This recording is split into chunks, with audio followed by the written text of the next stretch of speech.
coming online. Do our quick sound check, as always. Make sure I can hear everything and that it's working. Of course, got to watch the ad for my own stream here, which is fun.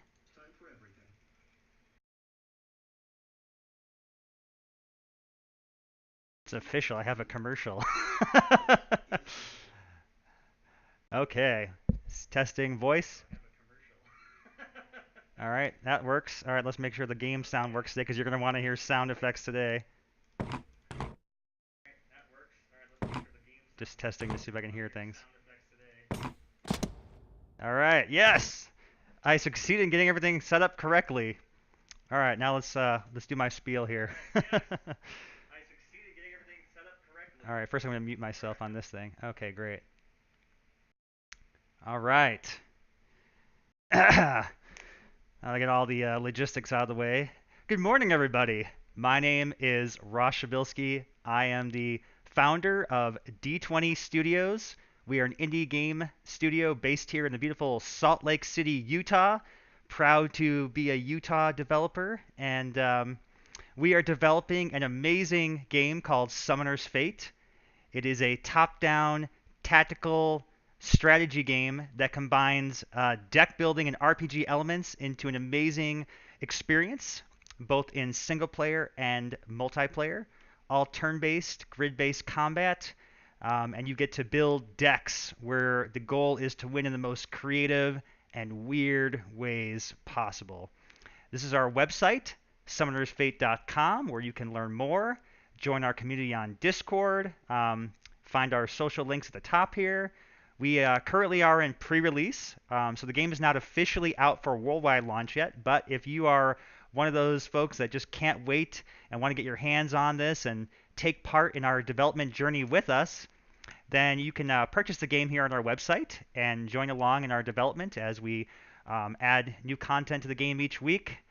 And a little bit about our game here. You can kind of see some pictures. We've won some awards, gone to a lot of different expos, hoping to do some more of those later this year.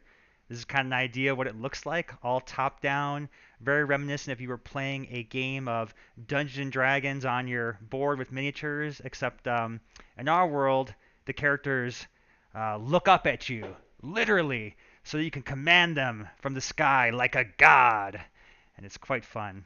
We've got tons and tons of cards and content, lots of ways to use your creativity to create awesome, fun moments in the game.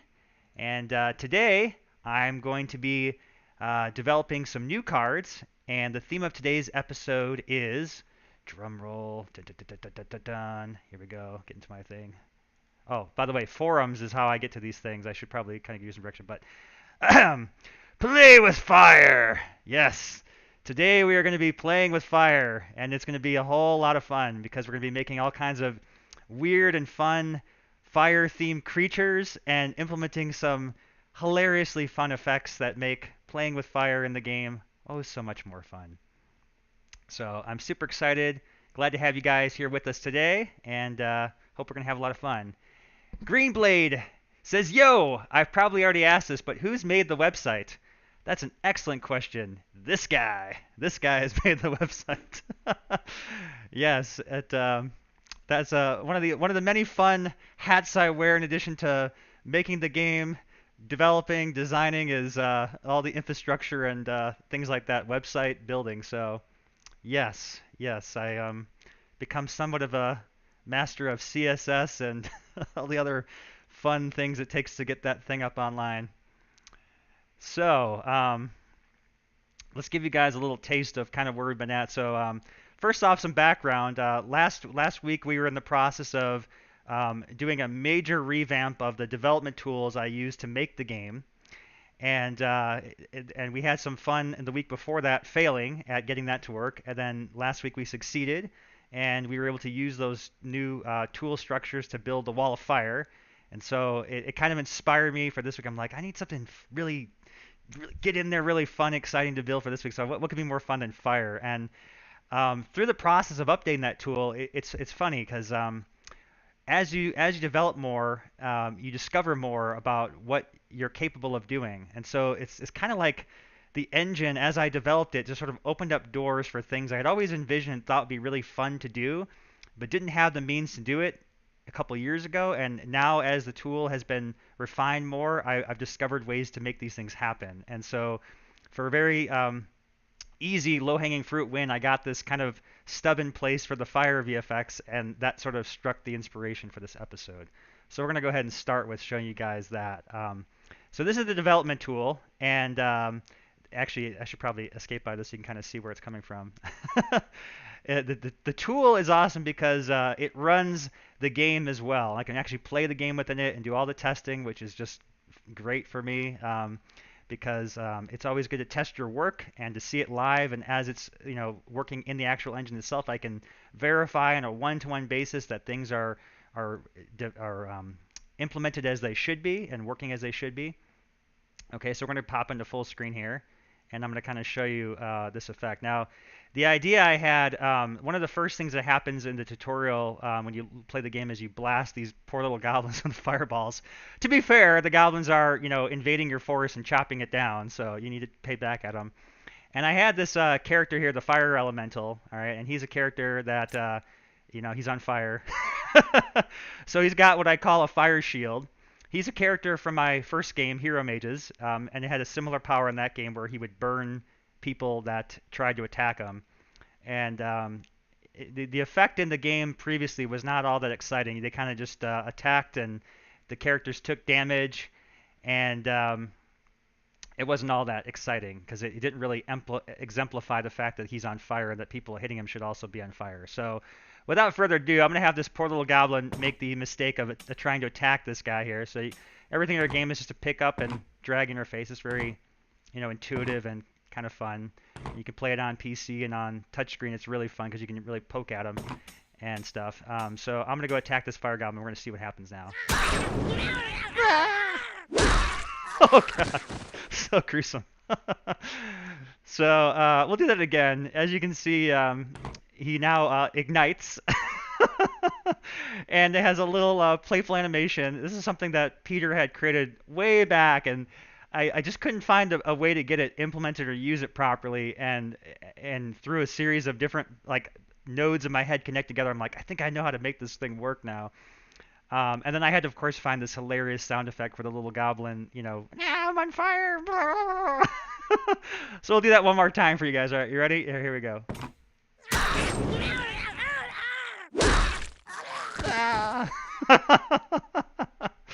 So that's the goblin on fire VFX.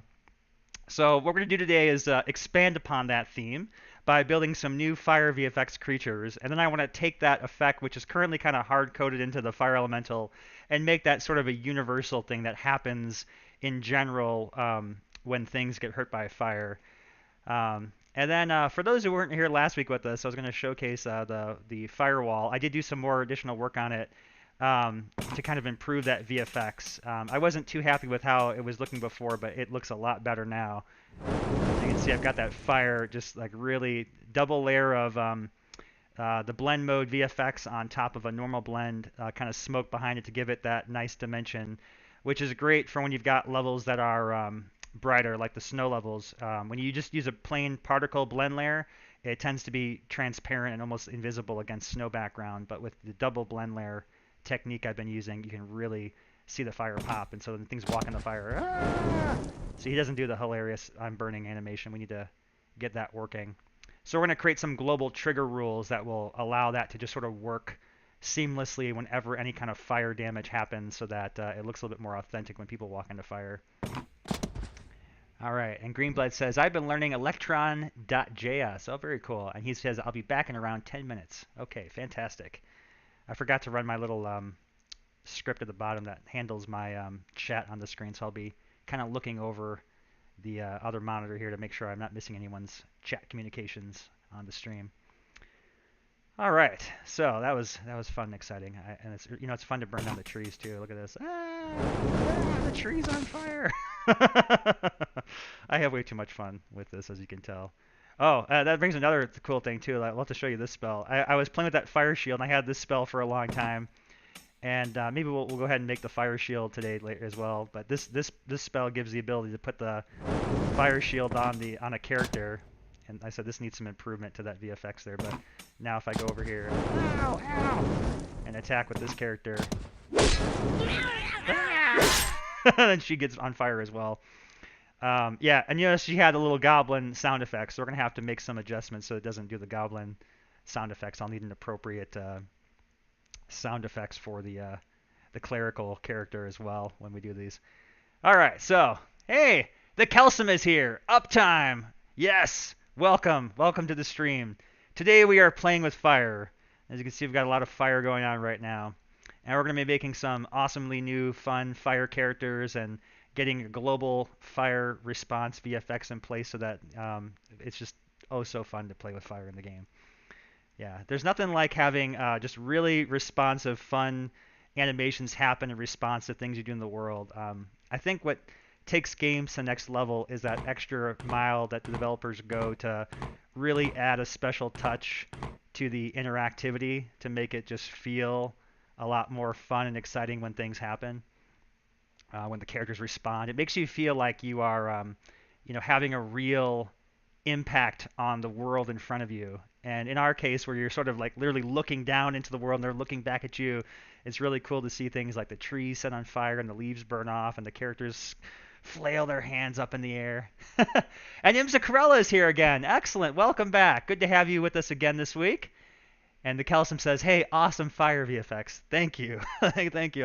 I'm getting better. I'm not really a an artist or a VFX designer, but I know how to play with tools and make engineer art. And as I play around with it, I get better at it. So we're gonna be doing all kinds of playing with fire today and kind of showing you guys how I put all that together and some of the thought processes behind it. All right, so I think we're going to get started with those. I just feel like making a new character. So we're going to make a new character today. So on my screen here, we have these guys up at the front. Fire Elemental has been a long-standing character in the game, but these guys standing behind him are going to be new introductions to the game. This is the Magma Giant, and this is the Magma Golem. And so we're going to start. I think we're going to implement this guy here first. And I was going through my notes because I've had all kinds of ideas come from the player community on our Discord, on the forums, direct email communications. I like to very much so incorporate player feedback into my design process and let this be a game that we develop together collaboratively. And so I dug through my notes, and it's funny. I joke often like, hey, people sometimes wonder if I'm paying attention to the notes in Discord that are passing by, and there's like, hundreds of messages going by every week, and I'm logging all these things into a spreadsheet, and I go back, and that way I can search and find them. Like, I know I've got ideas for these characters, and so I go and dig them up, and then I kind of try to do my best to filter through and see what I think would be the best one, but. An idea that's come up again and again for this guy in particular has been the notion of a character that sort of explodes upon death. We've got a spell in our game that sort of causes that. We call it detonate, a reaction where when they get hit, they sort of, charge with energy and then they explode other things around them. And it'd be really fun if, of course, it sets them on fire and they do the whole hands up in the air burning thing, which is what we're gonna attempt to do by the end of the stream. So we're going to start with that, though. So the Magma Golem's power is going to be that he flies, he floats around, and when he attacks, the magma energy inside of him erupts and blows up any characters that are unfortunate enough to be standing next to him. Imzakarella says, "What if there was a card that made all of your fire effects turn into hellfire?" Oh man, that'd be exciting. I'm not sure what hellfire would be. Maybe something like Game of Thrones-esque, where it turns all green and I don't know. That could be exciting though. Yeah, I love ideas like that take existing mechanics and evolve them to a whole new level. So there's all kinds of fun potential for that. All right.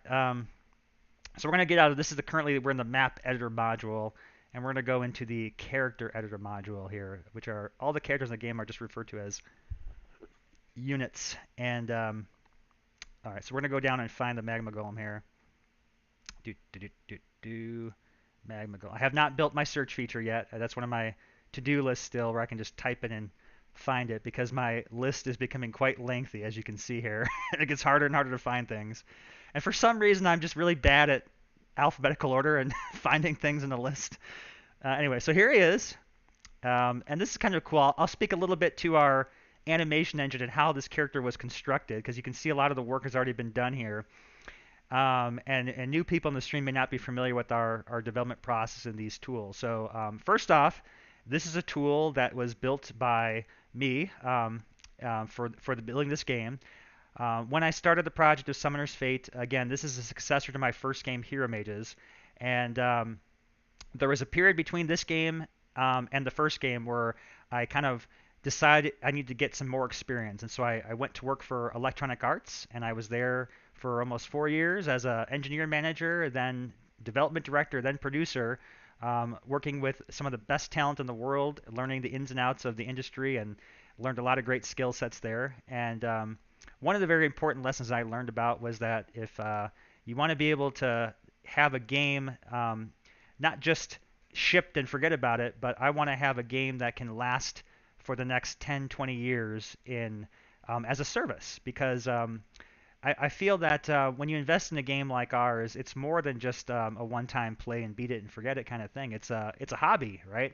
The games I grew up playing, Magic the Gathering, Warhammer, Dungeons and Dragons, these are games I played for years and would continue to collect and expand upon my experiences and try different things out.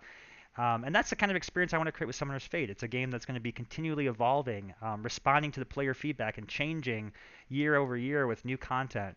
And so I wanted to build. I built this game with the foresight that it was going to become a success, and that players are going to just love it so much they're going to want to see new content regularly. And so I needed to have a way to rapidly create new characters, new spells, new content. And so this tool you see in front of you is the result of that long-term effort.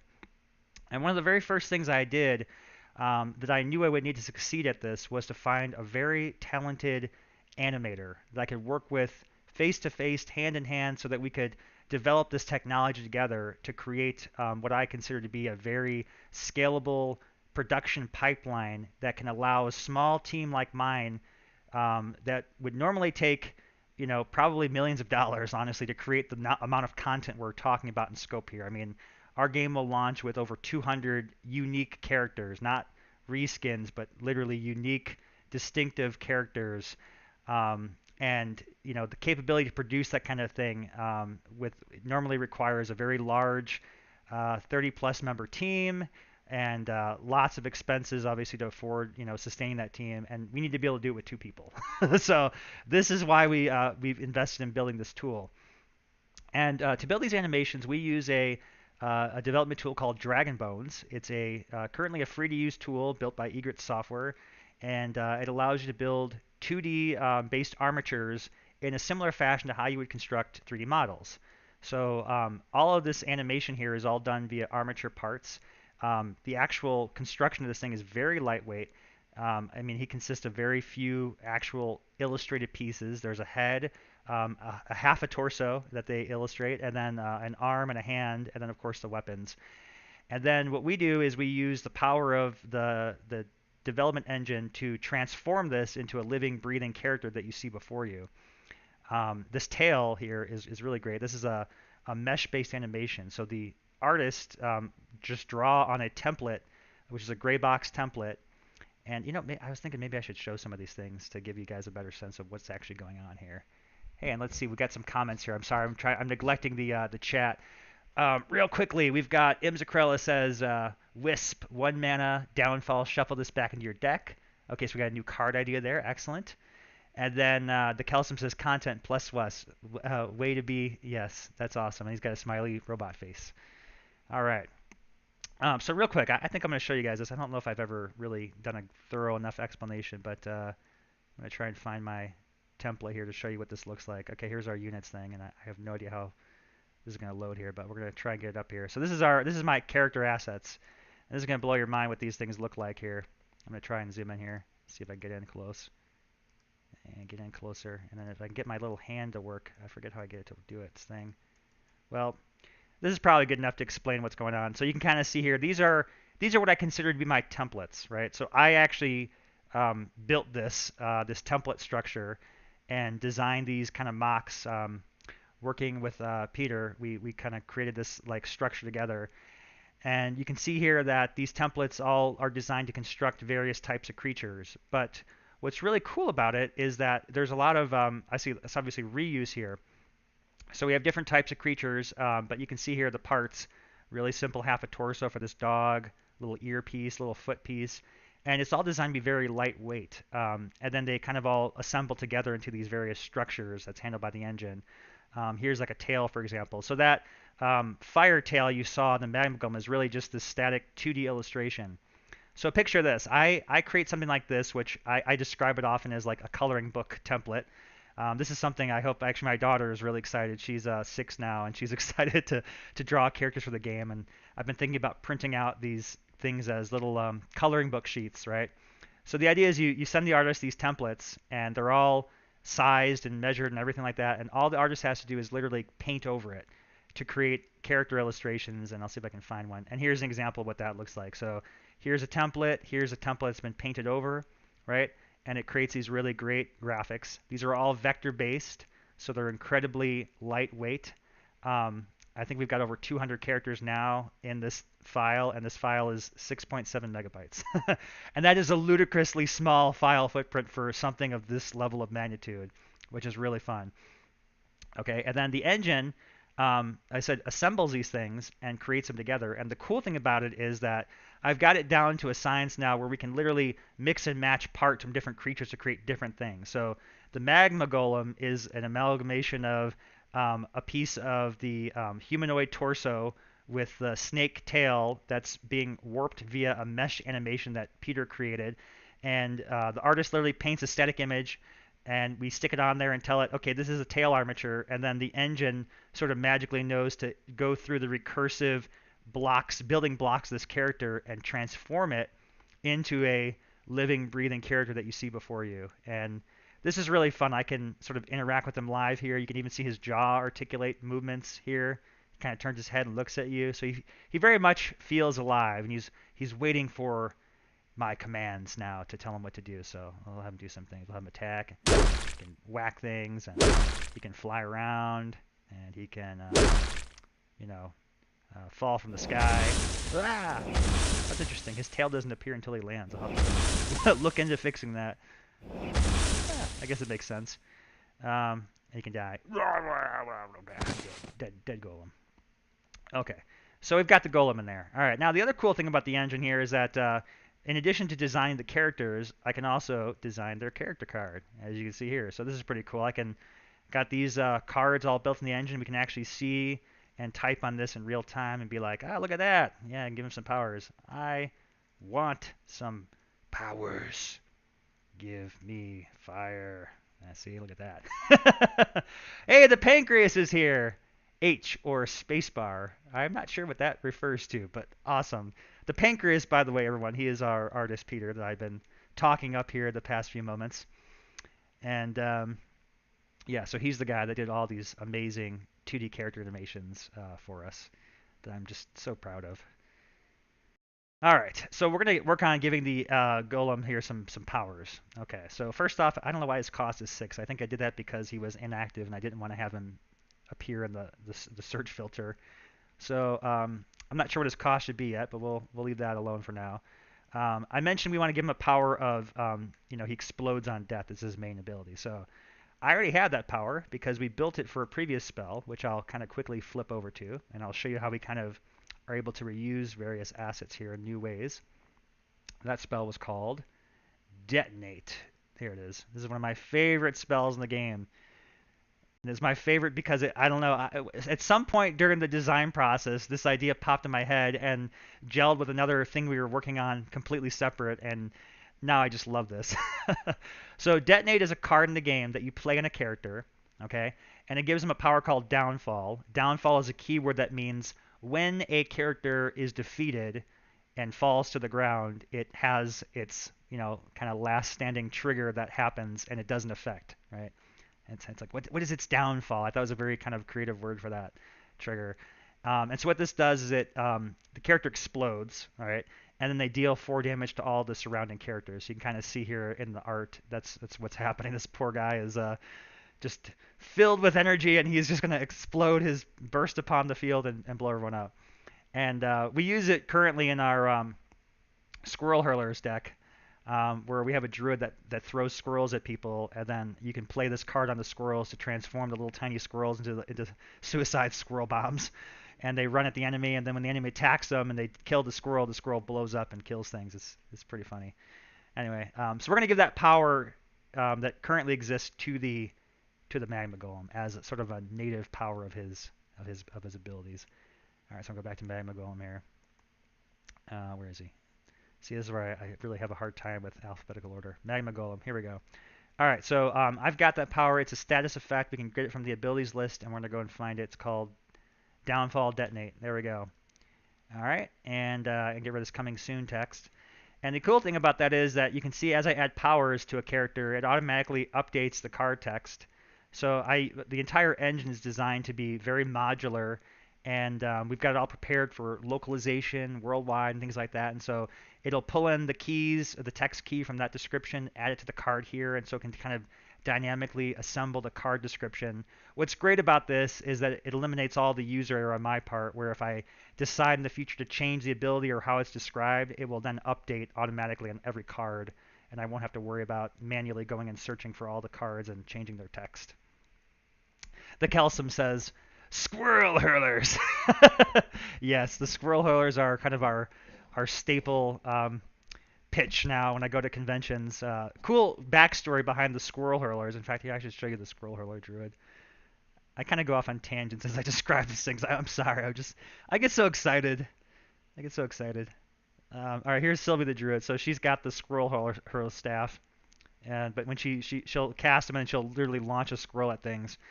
But kind of a backstory. The squirrel hurler concept was all born of player ideas. I mentioned before I'm very much a community-driven developer, and the idea of the squirrels came into place over 3 years ago when I started the early concepts of Summoner's Fate. I actually had a small test group. We had about 5 of us that were former Hero Mages players.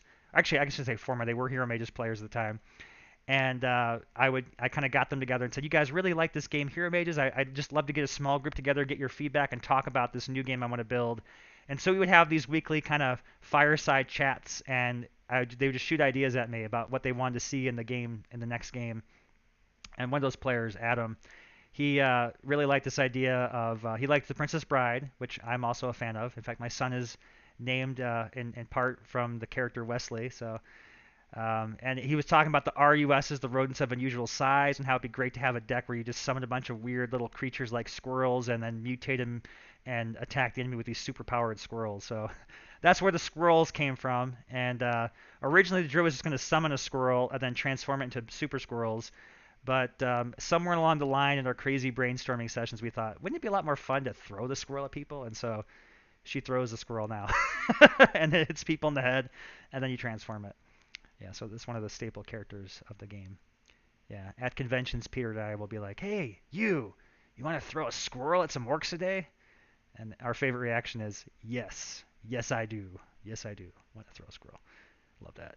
Okay, Magma Golem. All right, back to our work here, and I lost them. I forgot to save it. You know, I need to put that warning in place that tells me to save things, but fortunately I can get it back real quick. So here's his detonate power. Get rid of this. Okay, so then we also want to give him a power, we want to give him flying because it kind of would be weird if he didn't fly. Flying is a power that will let him float over other characters. So where's ability flying? There it is. Boom. And this is cool. So I want flying to be at the top. There we go. That looks more natural. Okay, so he's got flying, and he's got downfall, deal 1 damage to all surrounding units. Well, deal 1 damage is not very exciting, so we're gonna bump that up. I'm gonna go with let's say 4 damage. It could be pretty good. Maybe more than that, 3 or 4 or something like that. 4 damage is good. Okay. So, yeah, we may need to change that. 4 may be too much. But you can see there how I was able to just adjust the number, and it tuned it, and then automatically updated here. That is all the result of very careful planning in regards to how the text and the card relationships work. One of the cool new pieces of the editor, I can actually dive into that right from here. You can kind of see how that works. But in the actual description of that ability, you can see here that I use this kind of keyword, amp. Amp stands for amplitude. And if any guys play guitar, I play guitar, or I used to play guitar. I'd like to get back into it again. You got your amp, right? And you crank it with that little knob.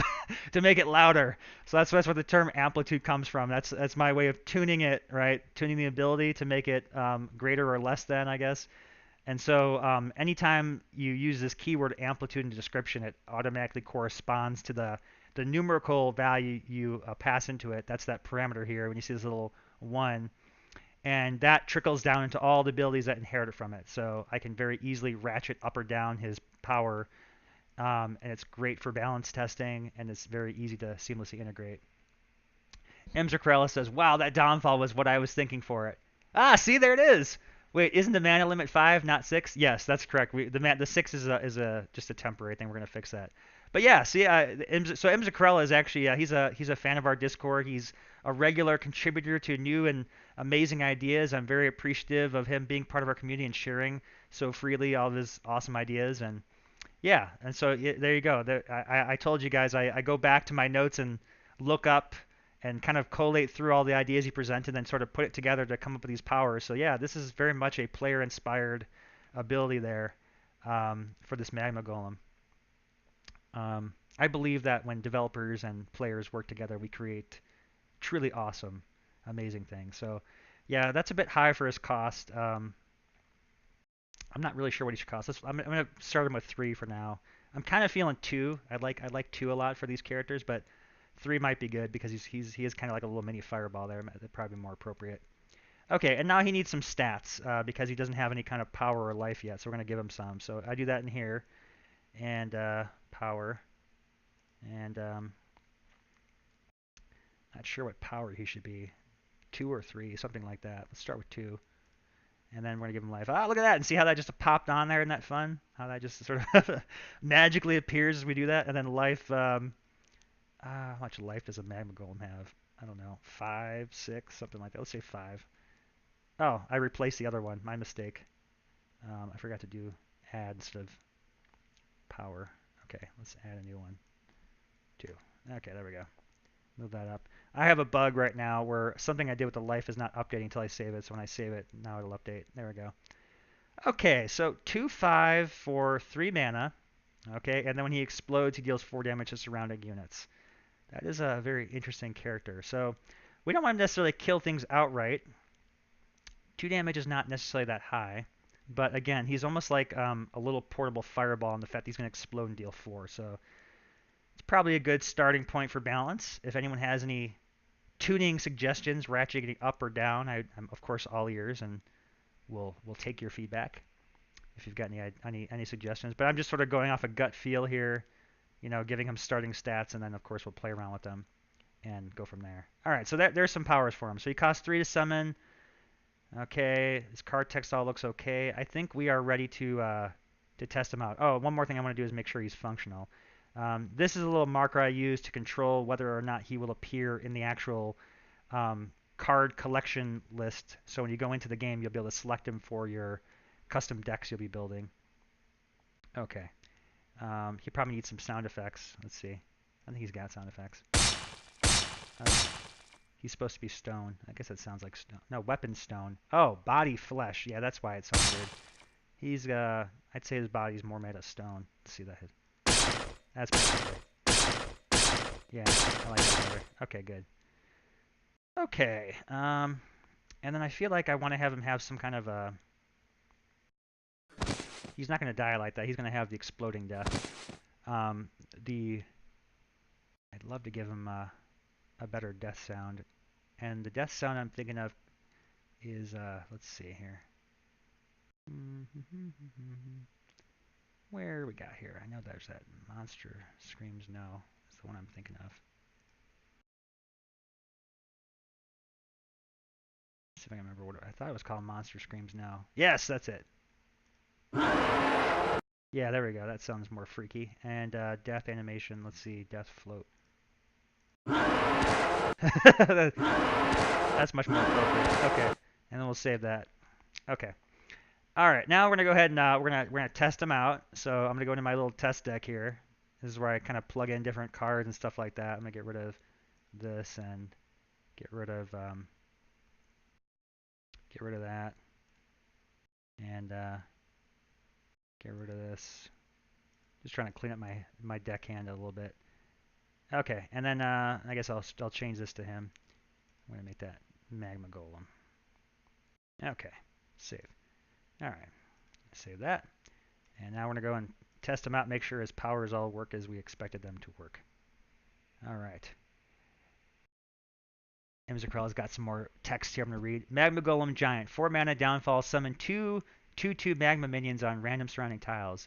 Is there a sound that is a little fiery, says the Pancreas, for Golem being hit? Yes. I'm sure we've got a fiery VFX sound effect. I will have to go and find it. In fact, actually, there's one I've been using lately for the fire that's like this torch igniting kind of sound. Maybe we could go back and integrate that. Okay, so I've been using this map to sort of test things out. And while I'm in test mode, I've got all kinds of different debug controls on here that I'm gonna kind of talk to you. But one of the things I do is I turn on things like the cards. I'm gonna turn off some things actually. Test options. Let's turn off the AI cards.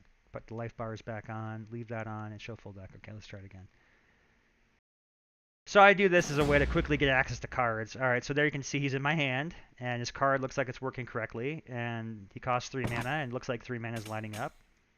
And I summon him, and there he is. Okay, so now we're going to have them attack the goblins. You just totally killed that goblin. Poor goblin. Alright, now we're going to have the goblins beat him up.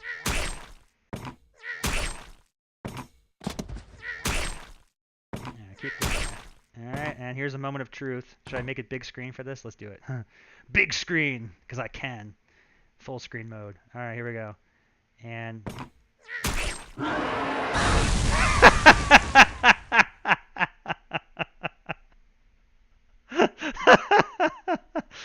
Oh, yes, that. Oh, poor little goblins. Didn't see that one coming, did you? Oh, God. All right, so that was pretty funny, right? I mean, the goblins exploded. It made a big crater in the ground. It blew up that tree over there. That was pretty great, right?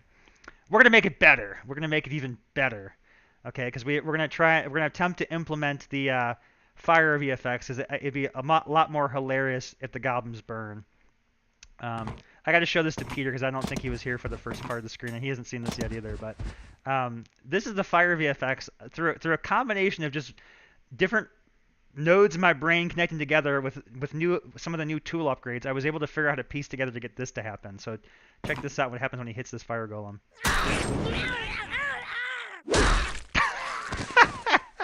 So you remember the animation you did with that little crazy burning, and it didn't quite work right as a loop because it was just a little bit too crazy.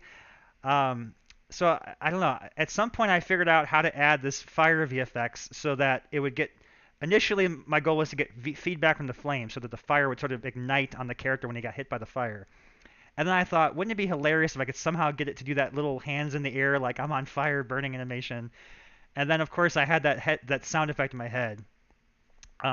There was a scene, I think it was from The Simpsons, where there's a little ant hill, and the ants somehow gets hit by a magnifying glass and sets on fire, and then the ants like and he runs into the anthill, and all the other ants come out and they're all on fire running around, and they jump in the oil, and then the oil sets on fire and then blows up this oil rig. It's anyway, that's where my head goes to for these random ideas. I'm like, wouldn't that be hilarious if the little goblins were just and we're running around on fire? That's the idea.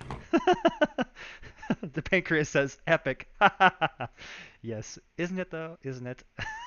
All right. And Imzicrol has got all kinds of fire ideas he's just shooting off there. I love this. This is good stuff, man. Thank you for sharing those ideas.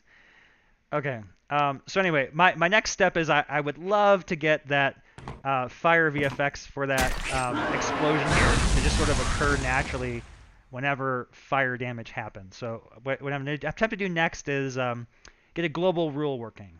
Okay. So that this will just sort of happen all the time, and I don't have to worry about manually programming it per effect. Incidentally, I'm gonna show you one more thing because I did program it into the fireball as well. Yeah. Let me see here. I'm gonna go back to the. Actually, you know what? Here we can do. We'll do it here. I'm just gonna play the first part of the tutorial for you guys, so you can kind of see. When we do our demos, it's important. You've got a very short amount of time to capture people's attention, and when somebody comes into this game for the very first time, let's make sure you start game first because I gotta turn off the controls. turn off this test options. Okay, here we go. It's very important that someone's coming in this the first time. They never maybe played this kind of game before, and they're not familiar with top-down strategy games or deck builders. So I've got a challenge of simultaneously trying to teach them the mechanics. And this, again, typically in a showcase floor at PAX, you've got thousands of people running around, tons of ambient noise. You can barely hear anything. You're trying to focus on something that's very detailed like this. How do you get their attention? How do you teach them how to play all in the same step? And how do you, more importantly, capture their interest and make it feel like, yes, that was awesome what I just got to do. So I'm going to kind of show you, this is the first part of our tutorial, and I'll kind of explain more about why this Fire VFX is so important to adding to the game at that level of polish there. Alright, so Sylvia felt the hand of fate upon her, guiding her to victory. Hello! Is someone up there? Can it be? And I'm actually looking at probably changing this and making the game less dialogue-driven. But your initial thing you do is you're taught how to attack, so everything is just drag and drop style commands. Oh, I should probably... Excellent, you commanded your first unit. Let's reset the test options. I'm going to reset the tips. Okay, there we go. So now it'll kind of give you an idea of some of the mechanics that are going into play. So this goblin comes and attacks me, and oh, look at that! You got a counterattack. So you get to counterattack things when they attack you. Okay, got that. Thank you. All right, and then goblin kills, and so at this point, not too exciting, but you've learned that, hey, I can kill goblins in this world. Okay, great.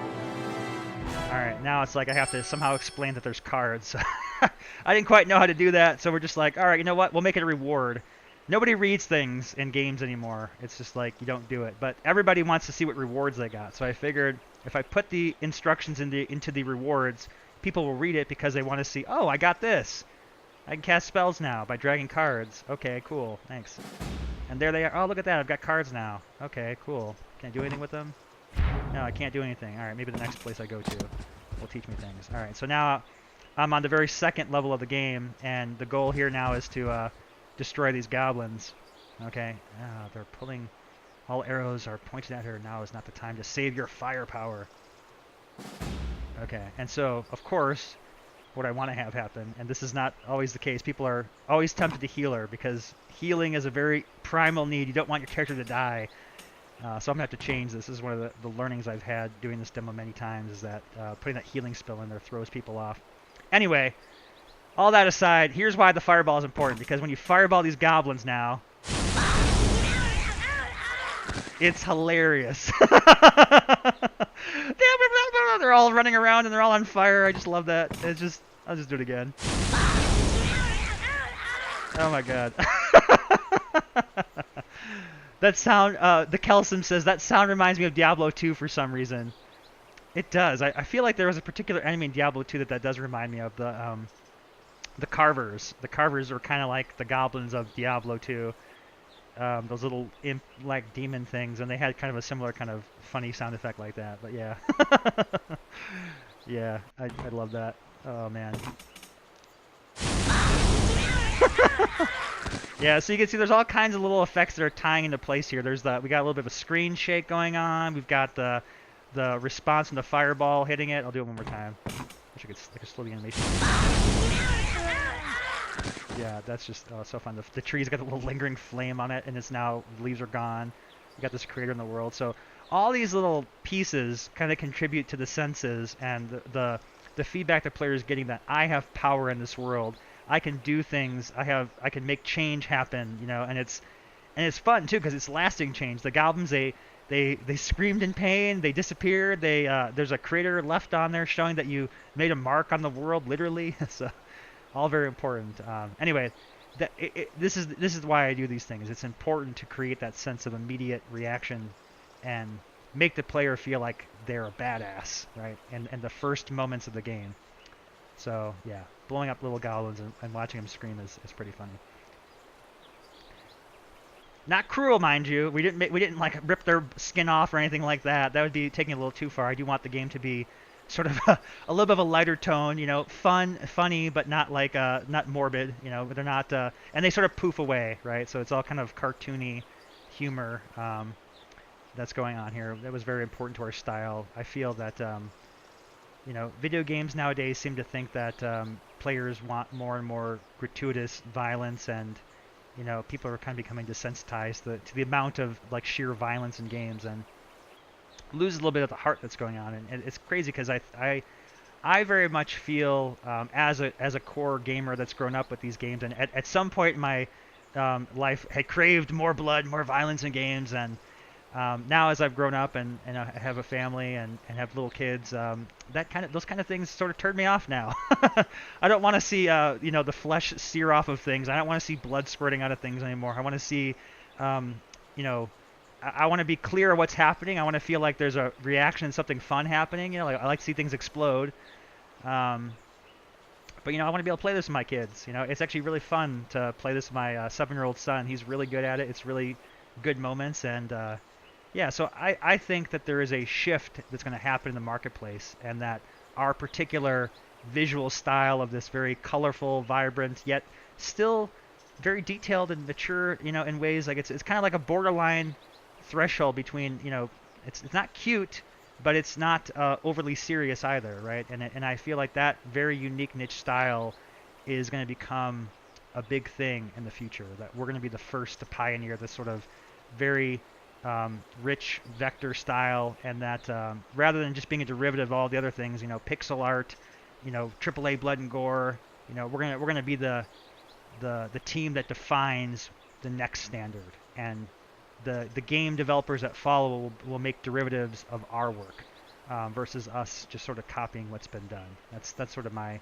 vision and reasoning behind our particular art style, and we spend a lot of time and thought thinking about what has been done before us, and where we wanted to go to make this truly unique and stand out. So. And let's see, Greenblade is back. He's says I took a little bit longer than 10 minutes. That's okay. Imza Corella says truly sadistic. I love it. Yes, it is. It's a little sadistic to burn the goblins, but again, not overly gratuitously violent because of the kind of poof away. I like to joke when the characters in our game die, they don't really die. They just sort of disappear into the object pool, right? That's why they poof. I remember as a kid watching the old Legend of Zelda cartoon, and whenever the monsters would die, they would just poof back into Ganon's jar in his lair. That's sort of what happens here. There actually is a real jar that's called the object pool, where a smart developer will not destroy his objects, rather he will recycle them, because it's very cost consuming on a device to recreate objects in memory. So when characters die in my game, they actually literally go onto a stack where they are called upon. So when a new goblin's summoned, rather than create a new one, it pulls the old goblin that died back from that object pool. It's very resource efficient. Player casts fireball, goblins and trees leaves burn, flower magically survives player. Yeah, that flower, I don't know. The flower and the butterfly are still going. I have it in my notes so the reason it did that is that these decorations are actually on a different layer than the grass is, and I don't have the decos respond to fire yet. So yeah, those are some power flowers there. They can resist fire. And Greenblade also comments on how the flowers survived. I think it's really smart to have the art be all vector. Thank you. Yes, we thought so as well. It has many benefits aside from the visual appeal, and it just how vectors scale is amazing, because you saw how I can go from parts full screen to full screen, and how everything scales and has no distortion whatsoever. That's because the vectors are actually being redrawn each time that happens. So whatever size screen you're using, man, if you got a 4K monitor, I will tell you right now, this game looks amazing in 4K, because all the detail is just like the pixel density just scales up, and it just the lines have never looked so sharp in a game before. I tell you, it's quite something. But yeah, also very lightweight, as I kind of explained earlier. 200 characters, under 7 megabytes. That's pretty awesome. There will be no long downloads to get expansions for Summoner's Fate. Okay, that was fun, and you guys kind of all saw the fire effects now. And so I mentioned the next goal I have is that I want to take and apply this fire effect so that it just sort of happens anytime something gets set on fire, versus having to manually program it. So I guess we'll kind of start with the beginning, which is kind of to show you how I have it set up now, and then I'm going to try talk to my strategy for how I'm going to try and make it a global effect versus a one-off effect. So to do that, we're going to dive into Let's look at the status effects. So first off, I'm really proud of this. I don't know if you guys have followed before, you're probably used to seeing a ludicrously long list of hundreds of items in the status effects pile as well as in the trigger pile. And you can see here I've done a lot of work this past week cleaning this up. No longer do I have all these various abilities scattered over. It's now down to like the wire of the very few lingering things that are actually truly global abilities. So I'm very proud of that. It makes it much easier to manage. And let's look at that Fire Shield ability, because this is one of the ones that uses it. Fire Shield. Okay, so Fire Shield, you can see here it's got this Fire VFX in here. We're going to go ahead and look at that. And Fire VFX is a really cool thing. You can see here at the top, I have programmed it to use a particle. That's particle number 158. I have yet to make drop downs for this. I'm just sort of manually keying them in. But I'm going to go ahead and show you how this connects back to the real fire. I've got a sound effects. That's that like kind of woof, like, you know, igniting on fire gasoline sound that happens when the fire takes place. It's been programmed to track the unit, so it'll spread the fire on whatever thing it's been stuck onto. Right? I like to think of everything as like you build stuff and then you tell it how I want it to stick onto other things. So that's what these drop downs are all designed to do. And then we've got some triggered abilities here. And this triggered abilities here are what makes this thing really fun and allow the fire to work. So the first one is remove on command. Okay. So command is basically whenever a user gives input to the system, and that can be a player, human user, or a computer user, it's considered to be a command. And whenever a user makes commands, it can create a whole cascade of reactions, right? So when you attack something and then something else counterattacks and does something else, all those are part of the same command chain. If you're familiar with playing Magic the Gathering, there's a term they use in that game I really like called the stack, where you play a card and it puts an effect on the stack, and then all the different cascade reactions on the stack happen in response to you casting a spell. Maybe you got a character that says, when I cast a spell, I gain life. That's something that happens. Or when I cast a spell, something returns from the graveyard, things like that. And Summoner's Fate works in a very similar fashion, where all these things happen in response to a command. And before you can give your next command, all those effects have to resolve, right? And so this is kind of the key piece that allows the Fire VFX to do what it does, is that I want the fire to appear, but then only last temporarily until the command is resolved, and then the fire just sort of puts itself out, so you can kind of continue going on with your next action. So that's what this trigger command does. It allows it to wait, keep the fire burning until the command is fully resolved, and then it's going to remove the fire status effect. Okay, then the second piece, which allows it to do the really fun I'm a goblin on fire screaming my hands up in the air, is this guy here.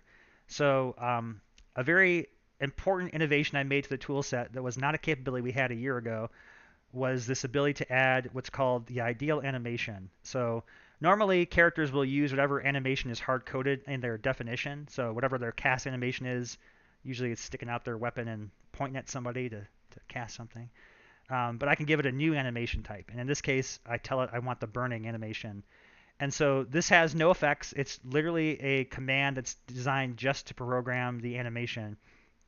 And it tells it that when this fire is placed on something, I want it to perform a cast animation, and I want that cast to be burning. And the burning animation is the one that goes, ah, I'm on fire. And so that's how the fire works.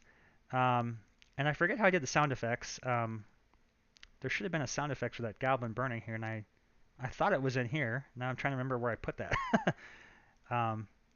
It's possible that I'm not using this version of the fire effects. Let me just go take a look at this real quick. Let's see. Fire damage and attack. Oh, yes. Okay, that's why.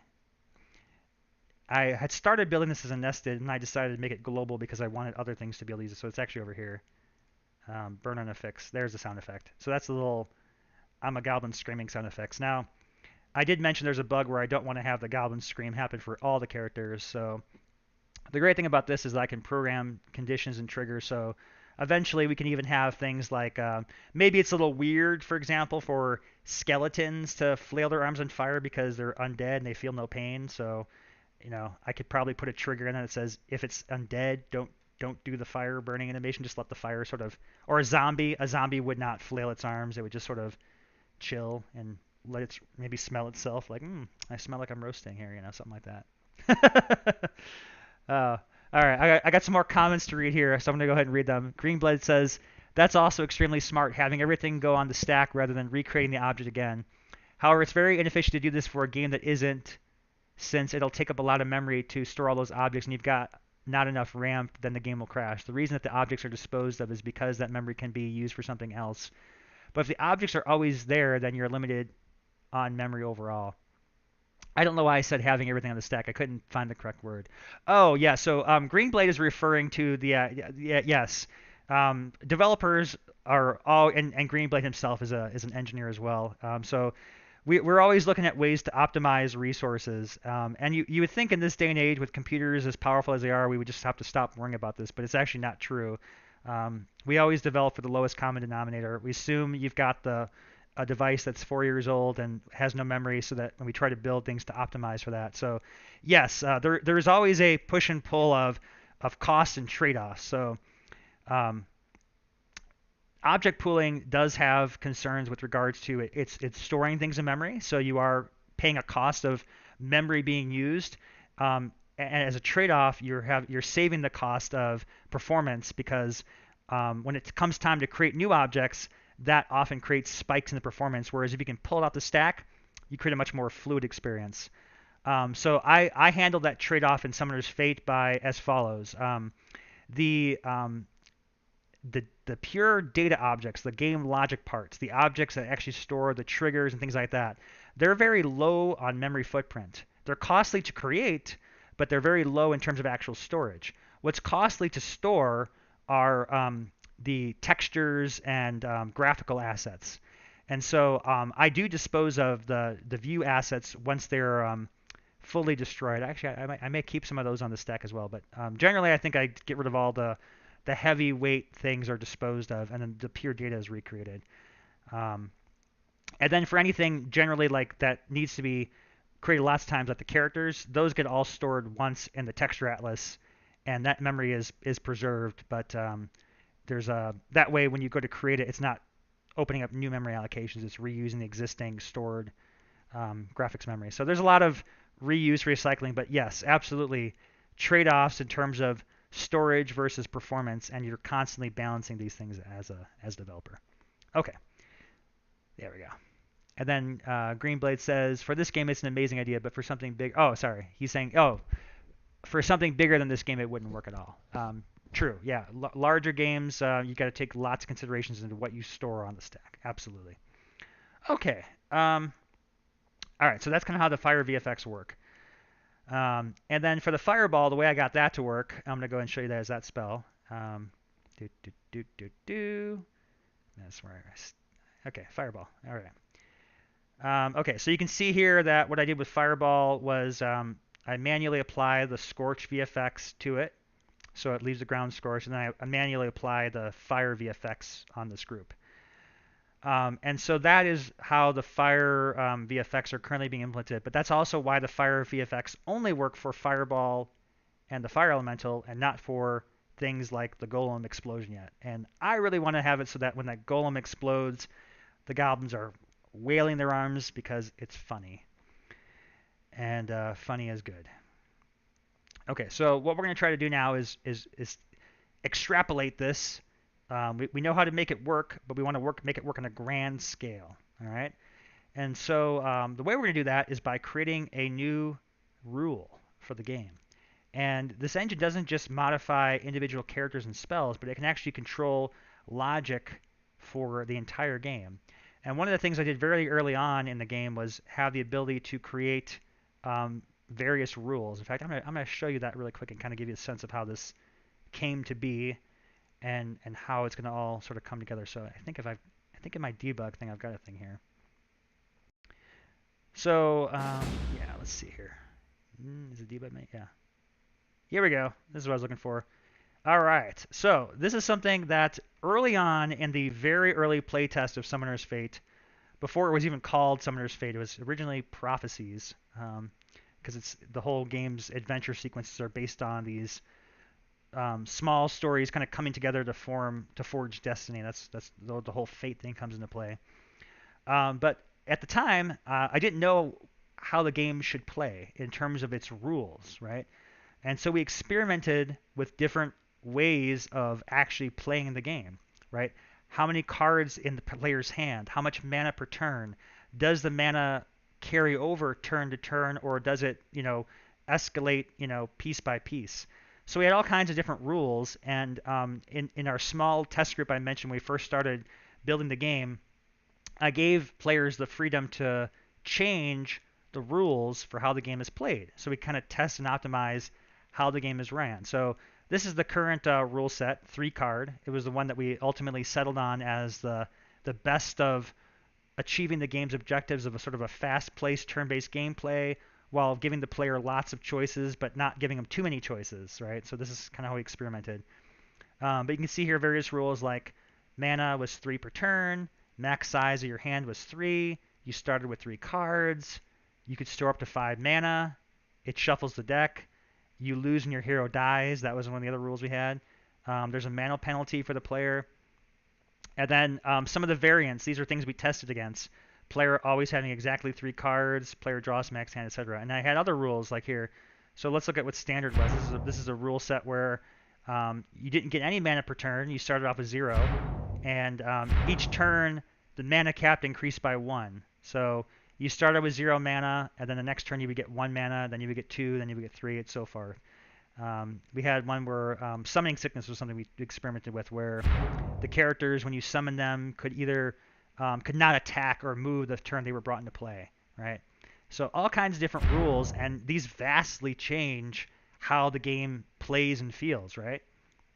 Anyway, these came to be known as the rules, and they work just like everything else in the game on a series of event triggers that then have some kind of action happen in response to those triggers.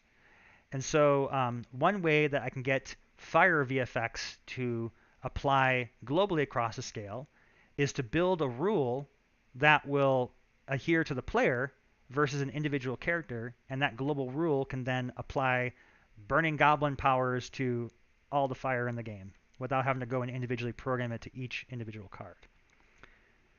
All right, before we continue, I'm going to read some comments. Greenblade says, correct me if I'm wrong, but isn't memory stored on RAM? I'm trying to think, and I'm pretty sure that it is, but I really can't remember.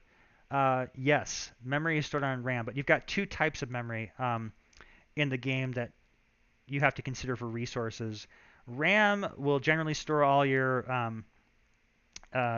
game objects, game logics, your arrays, your pointers, things like that. And then most newer developed games in the last 5-10 years, I'd say, you've got to consider the GPU RAM is equally important, if not more, because GPU is typically the bottleneck for most resources. Anything graphical is almost always going to be the most consuming of all resources. So generally with the GPU, the way that works is that it has its own separate, most devices now have their own separate GPU RAM, which works just like regular RAM, except it's directly on the GPU chipset, so the GPU can access it faster. Systems that don't have GPU RAM will share with the regular system RAM, so some portion of the system RAM gets allocated to the GPU, and then the GPU uses that. But generally, most devices, new mobile devices and so forth, have a dedicated GPU processor and dedicated GPU RAM.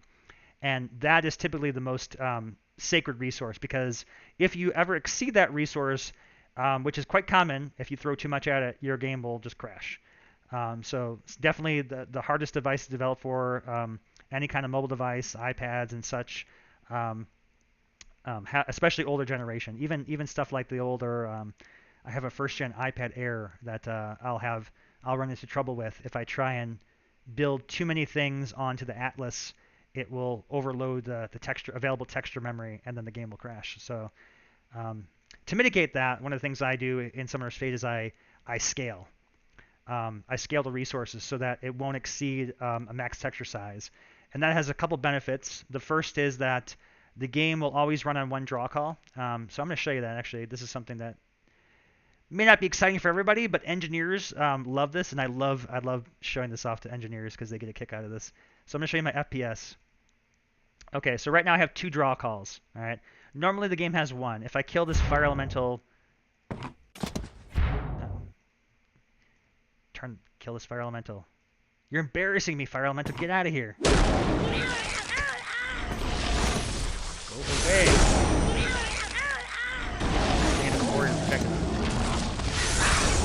No, stop doing that. Get out of here. Get this guy out of the way.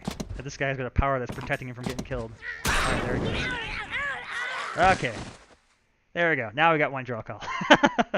I'll explain why there was two. Alright, so there's one draw call. Alright, draw calls are the amount of times that your game has to go back to the GPU to pull stuff off of your texture palette and come back and then make a draw.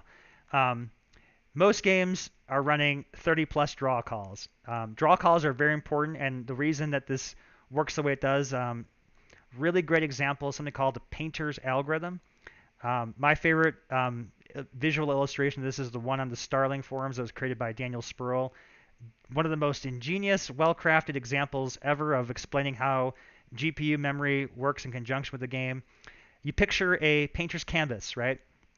You're gonna paint a picture, okay? And you've got a palette. Okay, this is so great because it just totally ties with the Bob Ross thing. I've got a lot of comments on this stream about Bob Ross and how this development process of creating a game is very much like the painting with the joy of painting with Bob Ross. I love this. So now I'm actually going to use the painter's algorithm. All right, so I've got my palette here, and I'm painting my canvas right onto the screen. And what the painter's algorithm refers to is the amount of times I have to go and dip my brush back in the paint to come back on and draw things on the screen, right? And that's what the draw calls refers to. And it has to do with the amount of layers that you have with your texture atlases. So typically, most games will not fit on a single atlas. They have multiple levels of atlas. And every time you have to go to a new draw layer, you have to come back and get more paint because you can't paint through one layer to another. It has to draw distinctively on each layer. So every time you've got a unique atlas that's got graphics, is another time you have to go back to the paintbrush palette and dip your paint in. Every time you make a draw call, it consumes resources. So the more draw calls you have, the more performance your game demands, and if you have a slower device, the slower and potentially choppier it's going to run. All right. You typically mitigate that by structuring your game's layering in a very smart format. Typically, you have all your backgrounds all together on one layer so that the background gets painted together first, and then you go back for your foreground, dip again. That's 2 draw calls. But every time you have to crisscross those, it multiplies the draw calls exponentially. All right, so that's why people typically get, hundreds of draw calls in the game is because they're not layering their atlases efficiently. In Summoner's Fate, I solved that problem by having only one atlas. So by virtue of there only being one atlas, there can only be one draw call, and that's why it's very performant. Now, typically, textures are limited in size. Normally, a texture atlas, depending on devices, can range between 2K in dimension, so 2K by 2K, or most now handle 4K. And the newer ones, like current generation stuff, will handle 8K and possibly even higher. I'm still waiting for the Adobe error fix that will get the 8K textures running in my game because it will just make things much nicer. But let's assume you can't predict what the possible GPU size is. Let's say the device only supports 2K or 4K. What happens when you have to build a texture atlas that consumes more than what you need to actually run the game? In fact, I should probably explain what a texture atlas is. Let's do that. Summoner's Fate. Let's see if I can find one. Summoner's Fate. Okay. I'm going to show you guys what a texture atlas looks like. Game cache. Okay, so here's an example of what the game looks like when it runs. So what actually happens in my game is that this creates a texture atlas. All right. Normally, when you build a 2D game or a 3D game, you pre-construct these. Right. You build a texture atlas, it's got all your UI and parts and pieces together, and then it maps it to a large image. Right. So in this case, this looks like this is a 4K texture. You can see 4096 by 4096. And they have to be built in powers of 2, right? So that's why you typically see like 512 by 512, 124 by 124, 256 by 256, etc. And that refers to K. So 4096 refers to 4K. This is a 4K texture atlas. Okay, so what happens is this gets mapped to a GPU, and then all the low-level programming can quickly access these pieces. All right, so this is my paint palette. Everything's on one paint palette, so I don't have to go to multiple paint palettes to dip my brush in, and that's why I get the one draw call. If I get to a point where the amount of graphics would exceed what could fit on a 4K atlas, I tell my game to scale the vectors to fit, and that's how I get the one draw call to be always continuous. So currently in the game right now, let's see, I can actually measure it too. What we can do here is I'm going to exceed the limit by adding more characters to the board. So I'm going to go ahead and let's change this to a larger size screen. So by virtue of making the canvas larger, I've made the amount of texture size larger, so it's going to demand more resources now. Okay, you have to see this button here. This is Atlas on Demand. It's going to Atlas. It's going to put new characters on the board while I'm doing it, and then something over here. There we go. It's actually scaling it right now. So you can see here that I'm at 88% quality. So what that's saying is that the texture atlas, I have too many unique resources to fit on a single atlas. So to compensate for that, the game scales it down slightly. And then, so the textures are all smaller, but then the game upscales them larger. So what happens is that I trade performance, or sorry, I trade off quality. I give some quality to maintain optimal performance. And that's how I'm balancing the resources here. All right, so Greenblade's got some questions, but I try to address them. All right, so he says most modern devices separate GPU RAM and standard RAM. Absolutely. How did you get the draw calls so low? I'm not used to 2D games. I'm mainly used to large 3D games. Can you send me a link to the painters thing, please? Oh, yes, absolutely. I will post a link to Daniel Spurl's painter algorithm description in my Discord after the stream. Absolutely. Yeah, it's one of the best descriptions of it. And then he says, "Damn, this tool is really good." Thank you, thank you very much. Yeah, these are lots of the problems that we looked into solving at the onset to get these things to work optimally.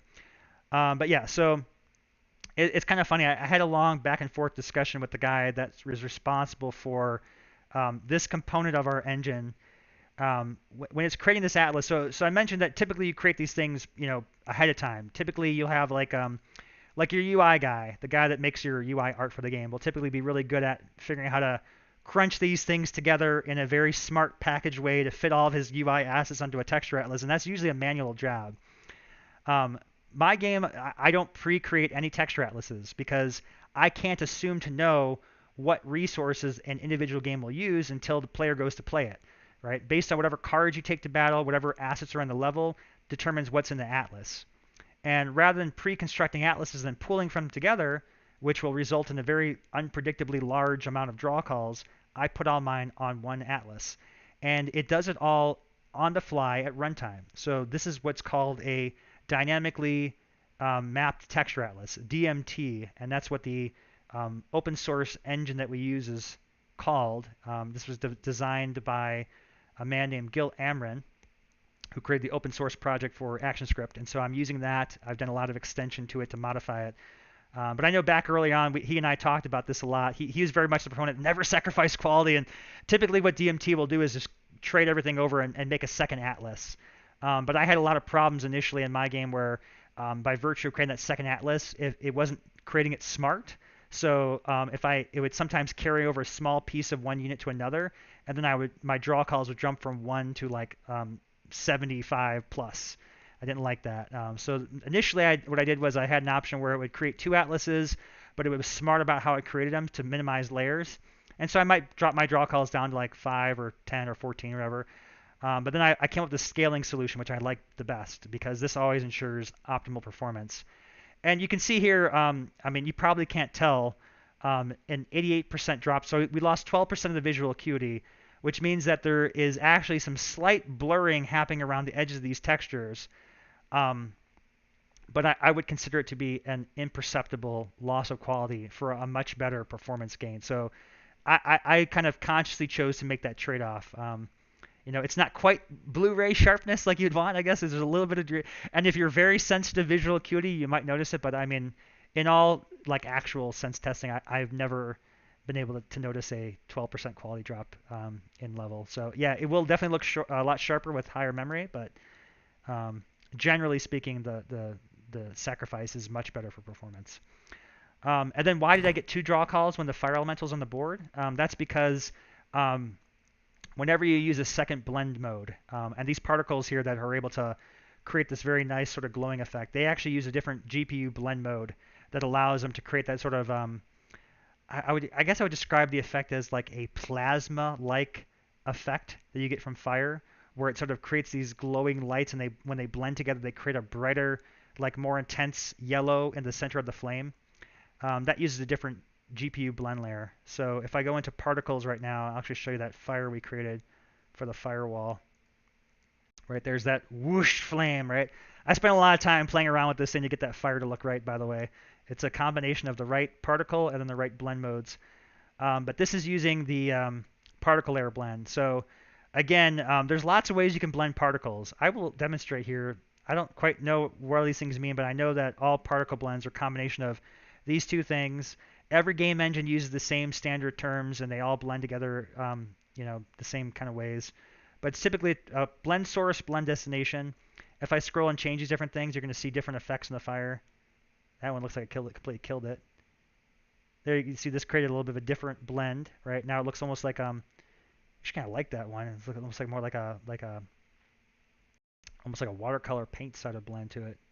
That's a very different style blend there. Yeah, so you can see the differences. It changes a lot more when I change this particle around. You can see that. So in this case, you can actually see the transparency around the box of the texture. So that one doesn't work so good for that. That one killed it. Here's another one where you can see the transparent. So these are all different blend modes that create different effects, right? And in Summoner's Fate, I limit it to 2 blend modes. So typically at most, you'll see 2 draw calls, and that's when particles are on the screen. The other time you'll see particles spike is when I have to raster large assets. So the cards themselves, like anything that's got text on it. Let's go back to portrait mode here. 16:9. Okay. So again, 2 draw calls. Now when I put a card up on the screen, you see that jumps. That's because the card's rendering text, and the text is all dynamically driven. That's on its own separate atlas, so that adds more draw calls as well. But that performance trade-off is very minimal because it's not often you have cards on the screen. But incidentally, that's one of the smart reasons I developed the cards to work this way. You notice that when they're in your hand, there's no text showing. It just focuses on the icon. And then these numerical assets are all mapped to that same atlas. So when I need to render text, I do that on the fly, and that's on its own separate atlas. So like the little thing that says chaos spell there. So I can get one of these to pop up. There you go. See like this little thing here? That's also its own atlas that creates itself. So that's kind of how those things work. Okay, so and Greenblade says 6 draw calls isn't bad at all. It's not. It's not bad at all. You're right. Probably the heaviest draw call performance in my game is when you're scrolling through the cards in the card collection. That'll actually jump up to 30 or 40 draw calls, and there's just kind of no way around it because I have to load each card into their own atlas because I can't predict how the search algorithm will pull cards together. So that'll generally use more. And then Imzacrella says Fire Shield seems OP. OP? No way, man. Fire Shield is awesome. Actually, we're gonna do some work on that card today if I can get to making stuff and stop babbling so much. But I just love telling you guys about this stuff. I'm so excited about it. Yeah, Fire Shield's gonna be a fun card. See, I kind of got like the workings of a little bit of a fire aura there, but I'm not happy with the effect yet. It doesn't have the secondary blend mode. In fact, this is a good illustration. I think earlier I talked about why you need to have 2 blend modes for particles. This is why. When you put snow on the ground, watch what happens to that thing. You can't even see it because when you use a blend mode and it blends against a white background, it's almost invisible.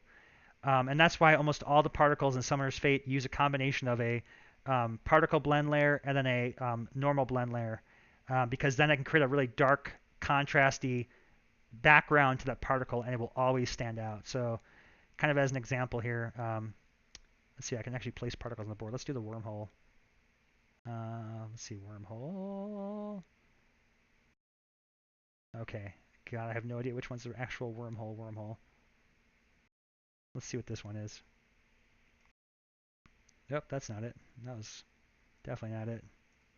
Okay, so like here's an example of something like a particle effect. So again, this looks almost invisible on the white background, but when I put a normal layer behind it, let's see, can I layer these together? I don't think I can do that. I can't layer them together here. But that's how it works. I put a dark background like that. That's a normal blend layer, and then I put the glowy stuff on top of that, and it creates a really sweet effect that looks like an actual cool wormhole.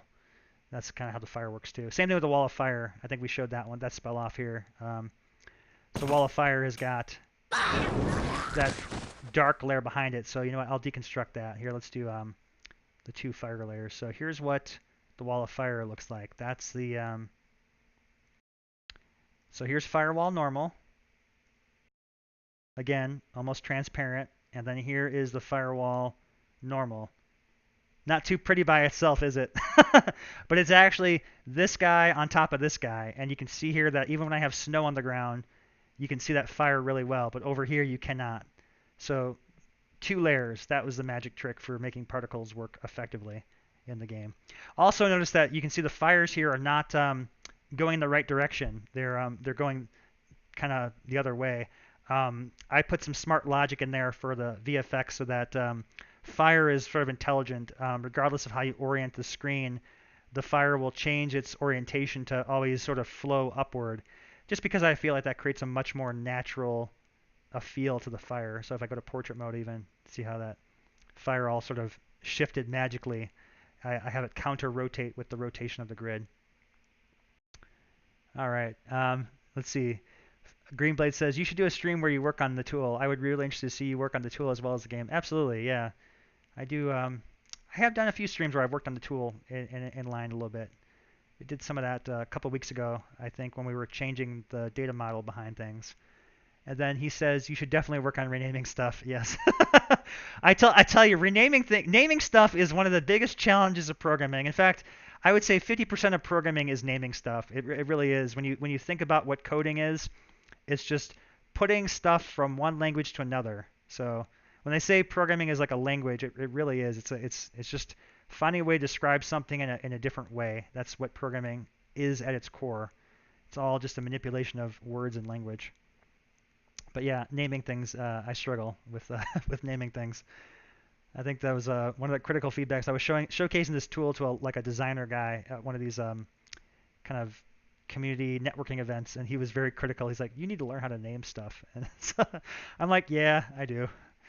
But I'm hoping my search thing will solve that. When I put the search in there, I won't care what things are named. It'll be like searching for email in my Gmail inbox. I don't even bother to organize anymore. I just archive everything, and then if I want to find something, I search for it. And typically that works pretty well, and it's a lot lazier. Lazy is good. Okay, so that's the Fire VFX. All right, so let's get back on track here, because I got just about an hour left before I've got to end the stream. So let's see if we can get this Fire VFX working, and then I want to create the Magma golem as well. All right, so I mentioned these player rules. That's how we're going to do it. We're going to make a global rule. So these player rules, this is how they're all stored, and they are basically a collection of triggered abilities. Okay, and so in the triggered abilities table, I have not gone through the process of porting them all over. My goal is to obliterate the triggered abilities table and just have all these things sort of defined as nested within whatever is using them. But what I need to do is create a global trigger that will handle all of the Fire VFX we will ever need to happen. Okay, so we're going to go ahead and,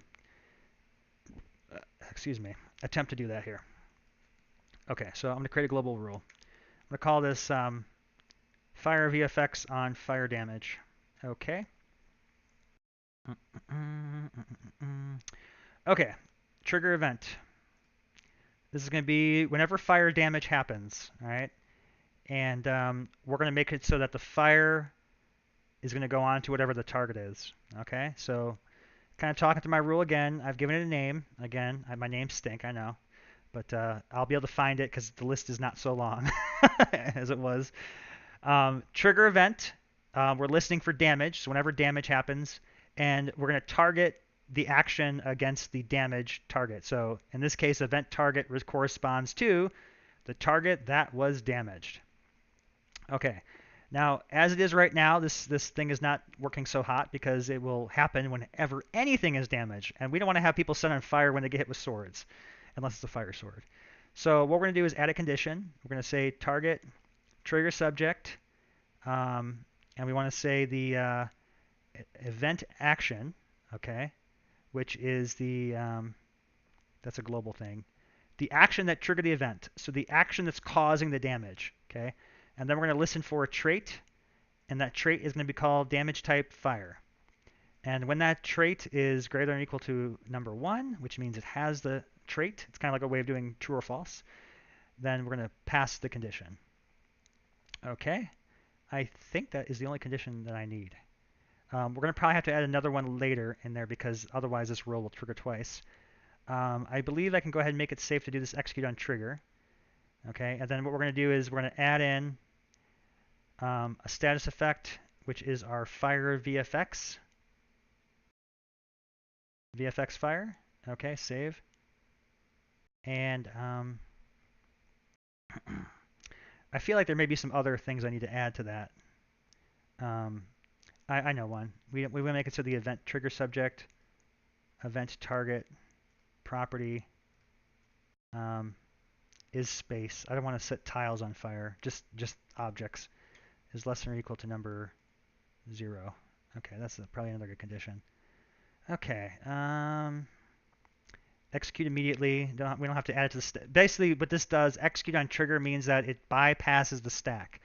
Normally, when events trigger, it's just like in a typical CCG, like a Hearthstone or Magic the Gathering. All of them follow the same stack rules. It all executes in the last in, first out, LIFO rule, right? So I play an effect like I attack you. That triggers an ability, right? And maybe that ability triggers something else and so forth. The last effect will resolve first until the entire stack is removed and the effect is completely resolved. When I use execute on trigger, it means it will execute the effects in line. So it'll sort of bypass the stack and make it happen instantly. And for this particular case, I believe that is appropriate. Okay, and I think that might be all we have to do. And then we have to just add it to the rules. So we've created the rule. I'm going to go back and double check against my existing fire damage one because I'm going to see if it looks consistent with how I did it before. So that was called Fire Shield. Okay. And nested ability here. Okay. Execute on trigger. Yeah. Okay. I think that's all we have to do. All right. Then we'll probably have to deprogram those triggers, but we're going to find out really quick if it works or not. So we're going to go to players, and I mentioned that 3-card V3 is our sort of official rule set. So I'm going to go ahead and add this rule we just created to the global player rules. Now, again, one concern I have right now is I feel like it will trigger twice because the player rules are being added to both players. So I may have to add some conditions to ensure it only happens one time, or potentially change how my rules work so that they only happen like once instead of having on both players, which is something I've been looking into doing. All right, now what do I call that rule now? See, this is where my names suck. It's called Fire VFX and Fire Damage. There it is. Okay, so we've added it to the global rules. I'm going to save it. And now, when I go back, we're going to attempt to explode that golem and see if it does the Fire VFX, because that should be dealing fire damage. Okay, so let's go ahead and fire it up. Fire! Okay. And I don't have a goal in my hand, so I need to put back show full deck. Start game. Okay. Here's my golem. Okay. Now beat him up.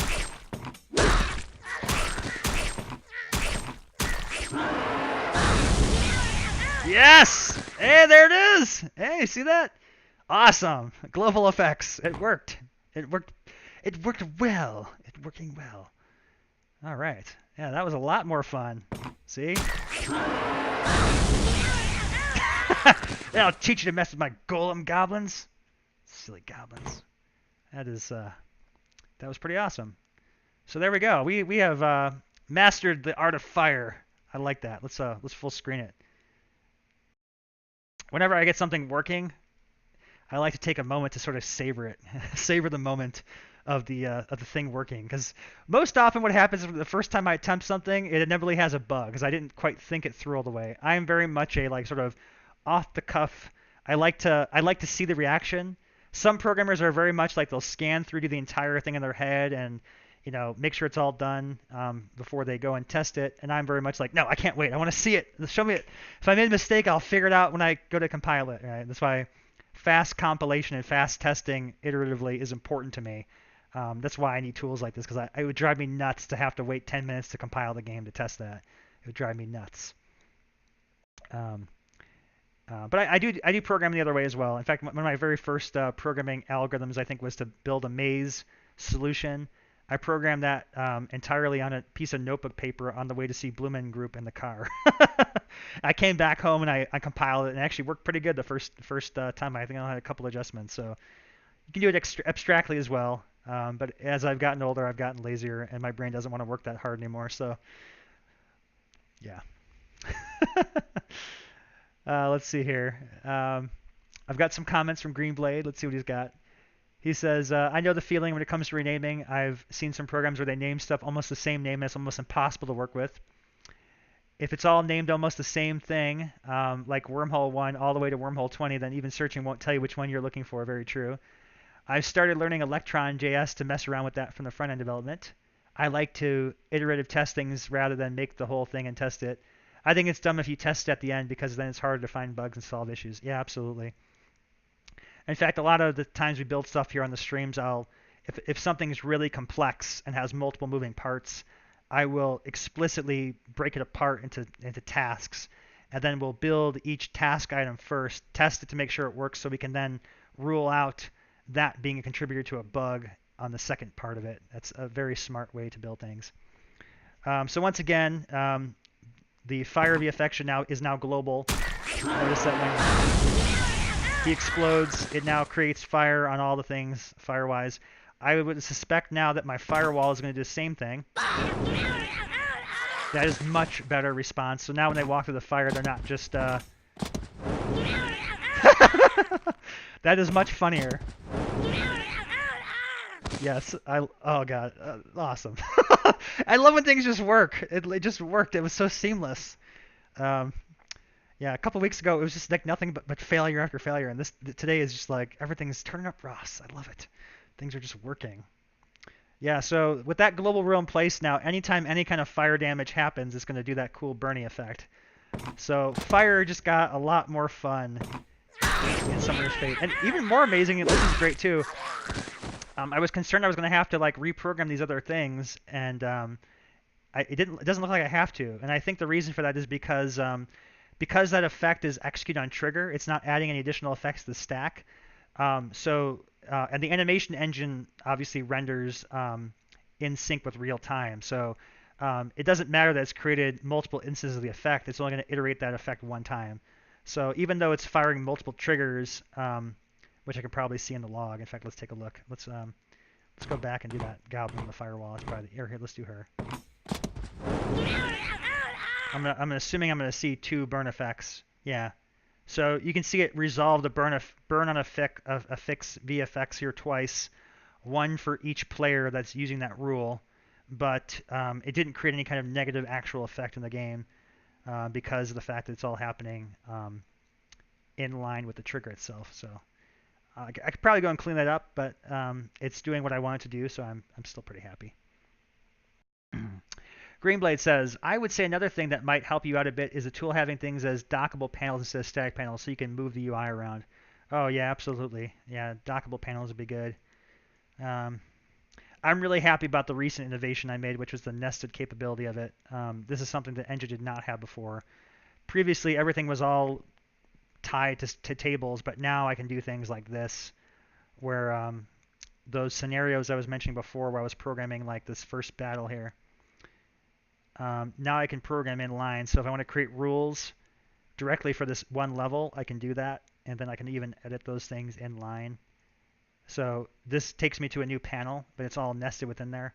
I still need to add the breadcrumbs, so it kind of tells you like you're editing a map, you're editing a rule within a map, and put the little like breadcrumbs, like your URL path back to it there. But this is going to make my life so much easier having it all tied in here. I'm so much happier with this data structure because it's very much cleaned up what would have become a super verbose and unmanageable tangle web of logic is now nicely self-contained into little packages. All the things I need to work on are all built into their own thing. So yeah, that is the fire VFX. So man, we're on a roll today. We created the magma golem. He's now awesome. When he explodes, things blow up and set on fire. Fire is a lot more fun. Let's go ahead and make the next character, shall we? So that would be the magma giant right here. And there was one particular ability I like for him. I kind of like Imzakrella's idea as well with the summoning little magma golems could be fun. Now it's kind of funny now. Now I'm sort of toying back and forth. I want to have him just summon magma golems when he dies. Could be fun. Maybe he could do both. I don't know if that would be OP or not, but we'll see. So the idea I had in my logs though was that he would sort of respond to chaos magic. So kind of like the idea again that he's like of the nature of the primal forces of the earth, lava flowing. That when a chaos spell, which is all primal raw, energy, is cast, that he would do some kind of effect, like he would damage other characters on the board. That's what I had originally planned for him. But I sort of like the idea of him dying and creating stuff as well, like making little magma golems pop out would be pretty fun. So maybe he could have both powers if we can make it work. All right, let's go check out this guy. So here's his model. He's looking up at you. He's grinning.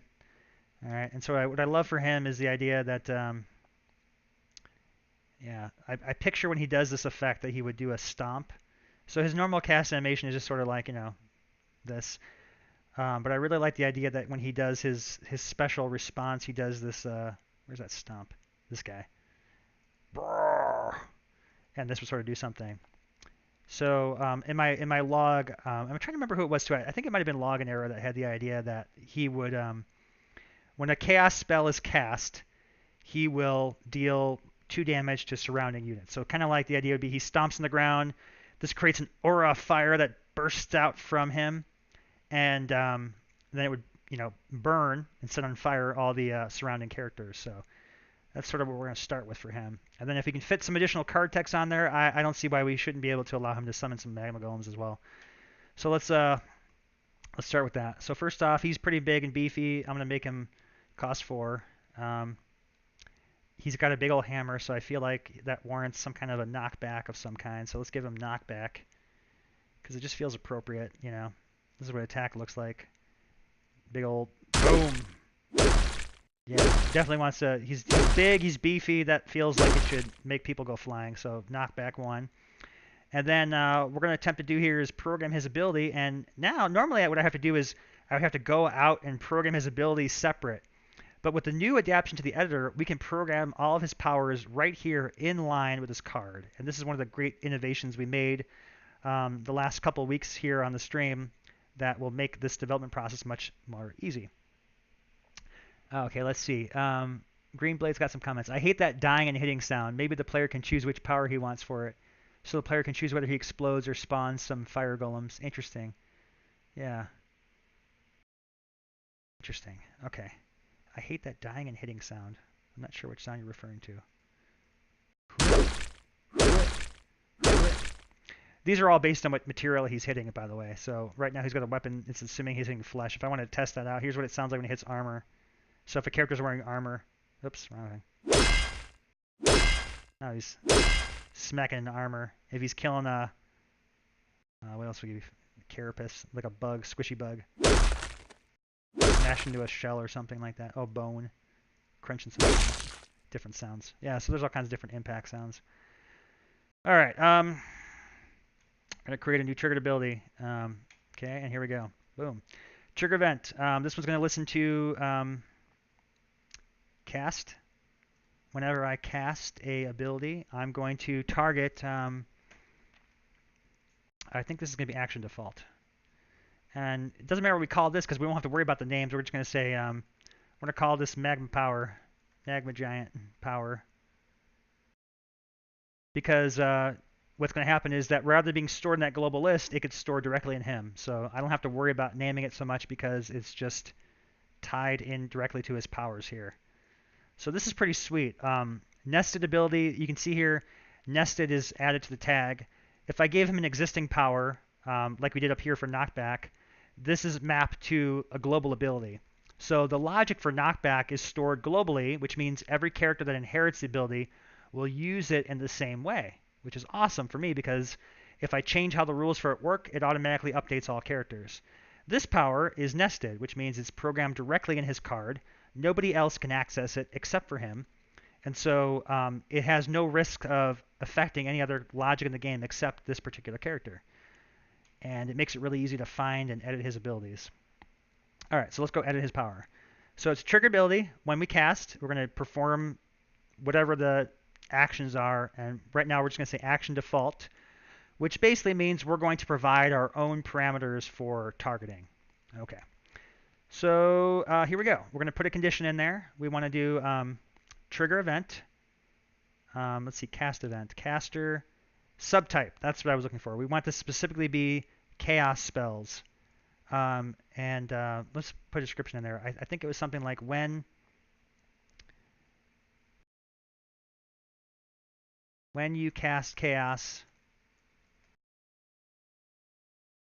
deal amp damage to all surrounding units. That's what we're going to try to program here.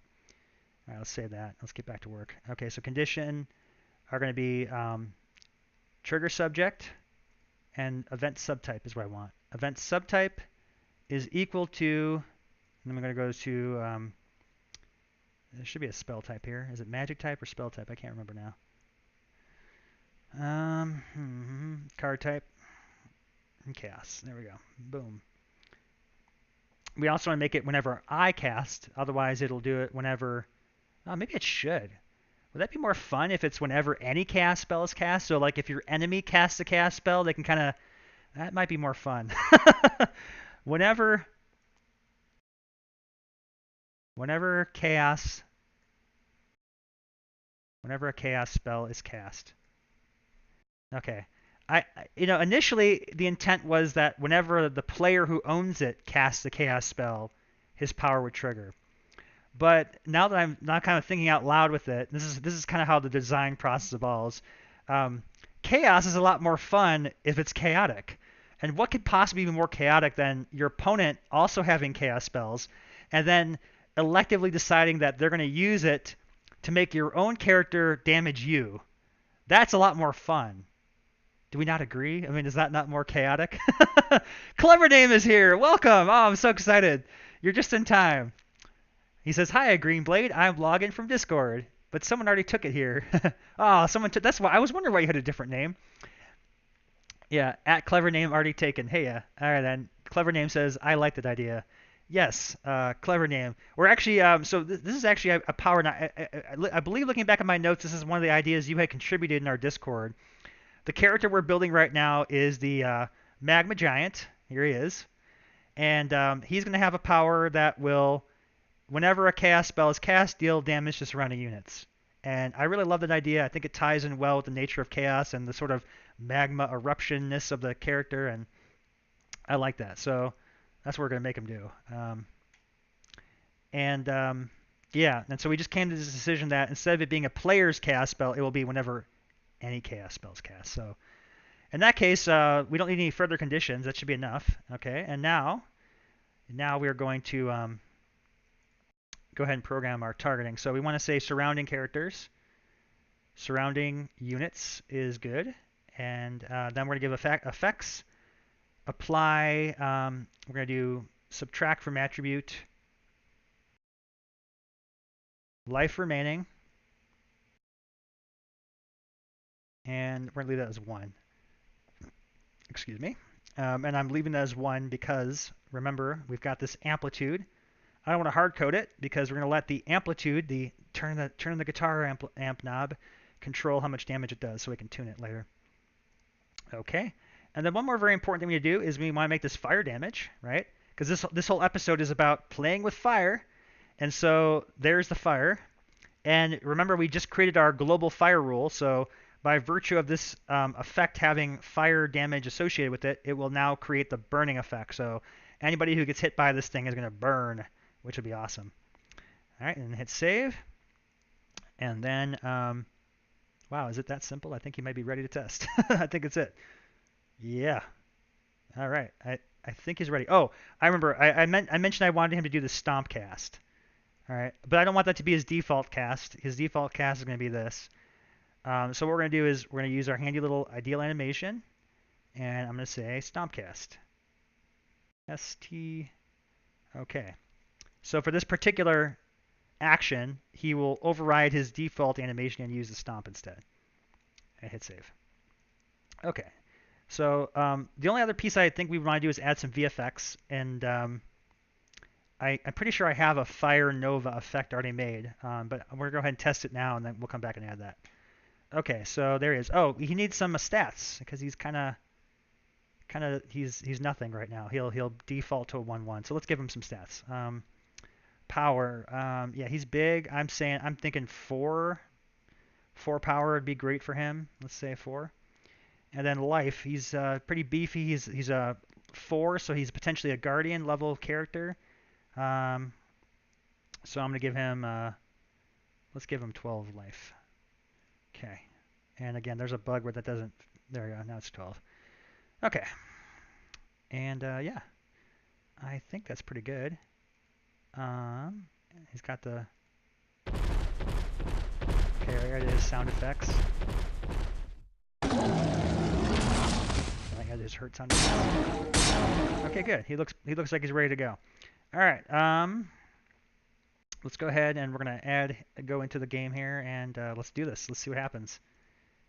Yeah, he's gonna be he's gonna be a very chaotic character with that power. Oh, you know what? I didn't change his there's one more piece I meant to do, which was the magma giant. 1 damage is not enough. Let's make it 2. There we go. Okay.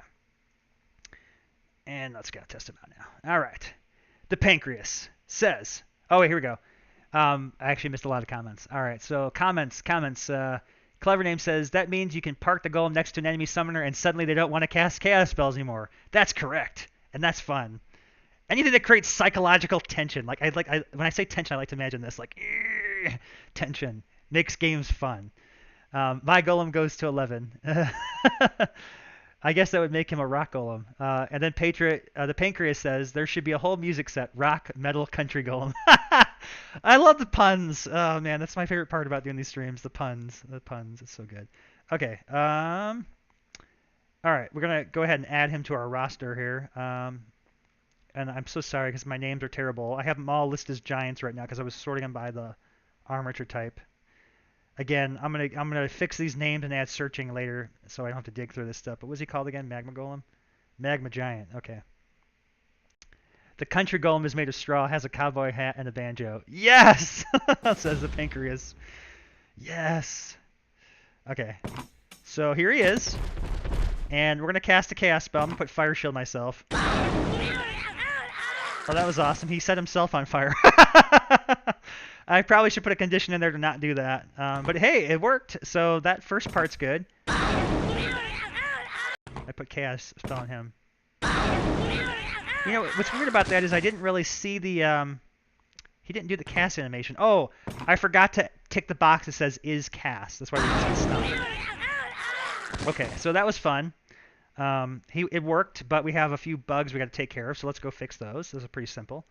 Go back to units and go back to the giant magma giant. Okay, so we're gonna go back into his power and fix the cast. So all I do is tick that box there, and that will fix that problem. And then we do want to fix this surrounding. I'm guessing that surrounding must also include the caster. So we're gonna go ahead and say target subject target not equal to target subject ability user, and that will exclude himself from setting on fire. Okay. And boom, and save, and okay, good. And we may have to add I need to add like a stomp sounding VFX too. I think I have one. Because I want that foot to make a sound. What's the sound I have for the foot? I forget what it's called. There's definitely a definitive like you know what I need to do? I know where I've got the sound effects stored. It's in here. I had to go look at my armatures file because I forget the name of it. There it is again. You guys, what's this? Green Blade's gonna make fun of me some more for my bad names of because I can't remember all the names of stuff. We're opening up Dragon Bones here. Oh yeah, Dragon Bones. I don't think I've ever showed this tool to anybody before, but I'm going in here just to get the name of a sound effect. So these are our armature animations. This is actually pretty cool. This is the dragon. It looked a lot different when Peter made it the first time, but I wanted to have the dragon be able to inherit and use all the humanoid animations, so I went and restructured the dragon to look like a humanoid. It's kind of weird. Took me lots of time to reconfigure it, but Now the dragon and the humanoid can work together. Okay, so the animation I'm thinking of is the one where the skeleton summons and it smashes on his head. Skeleton summon, summon skeleton. Okay, I just need to get the name of this effect.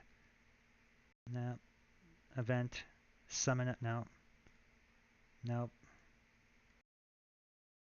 nope. There it is. Human land. That's the sound effect. That makes like a nice little like hitting the ground sound effect. So we're gonna use that. Okay. Yeah. So this is the tool though. I guess I'll once I'm in here, I'll show. We'll take a little detour. This is the animation for the armature. You can see there how the template's being used. So Peter does all of his animations using the template I so lovingly crafted, and that's how the parts work. You can see the bones. These are the bones of the dragon bones taking effect there.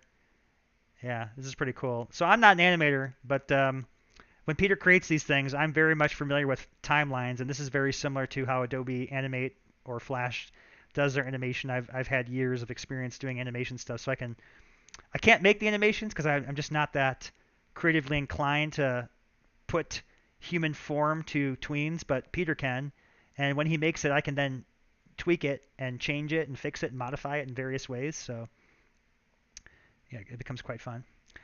Anyway, I went in here just to get the sound effect, and we're gonna go ahead and put that sound effect in here because I want to have that stomp make a sound effect with the golem. Okay, and save, and now we're gonna go test them again. Here we go. All right, so we got some comments. Let's see here. I'm get my game booted up here, and then we'll go read the comments and test. Okay. All right, so Clever Name says, summon one on each team and you have dueling banjos, referring to the country golem. Oh, dear. And Clever Name and Greenblade are having a side conversation. What programming language do you use to work with? Clever Name uses JavaScript, but also Java and Clojure. I have no idea what that is. See, I'm learning something too. And various scripting things, AutoHotkey, Bash, Python. Interesting. And Greenblade mostly uses C++, as we learned last week. C and C Sharp, some Java. I'm learning Electron JS and Python for AI. Interesting. Yeah, I've heard Python talk about more and more with regards to AI. It's interesting. And Clever Name asks, D20 Studios, what's the random bone just hanging out in front of the human model? Oh, this must be in Dragon Bones. I believe that random bone is the cast VFX. Let me go back to the armature. Yeah, this bone here, that's the, oh no, it looks like it's a VFX death bone. Yeah, we nest in some of the VFX armatures within here as well. So there's things like the cast origin, which corresponds to where the spells shoot out from. So we have a bone that represents that, one for VFX for the hits and the deaths. At some point, I might look at decoupling the VFX from the character so they can act a little bit more dynamically. Right now, they're tied to the root of the armature, so they move with the character, but I've thought about potentially having those separated. And let's see, Greenblade says, however, since I know all the C language, I basically know all languages. It's not hard for me to learn something new. True. Yeah, we talked about this last week, how it doesn't really matter what language you use to program. If you get really good at one, chances are you'll have a very easy time transitioning to others. You know, as long as you got your syntax docs handy, you can generally figure out stuff pretty quick. And then the pancreas says, I believe that is the base. Can move the whole thing with that. I think this is the front. You can click on it. It doesn't overlap, or it might be where spells cast from. Okay, so he was kind of answering my question there.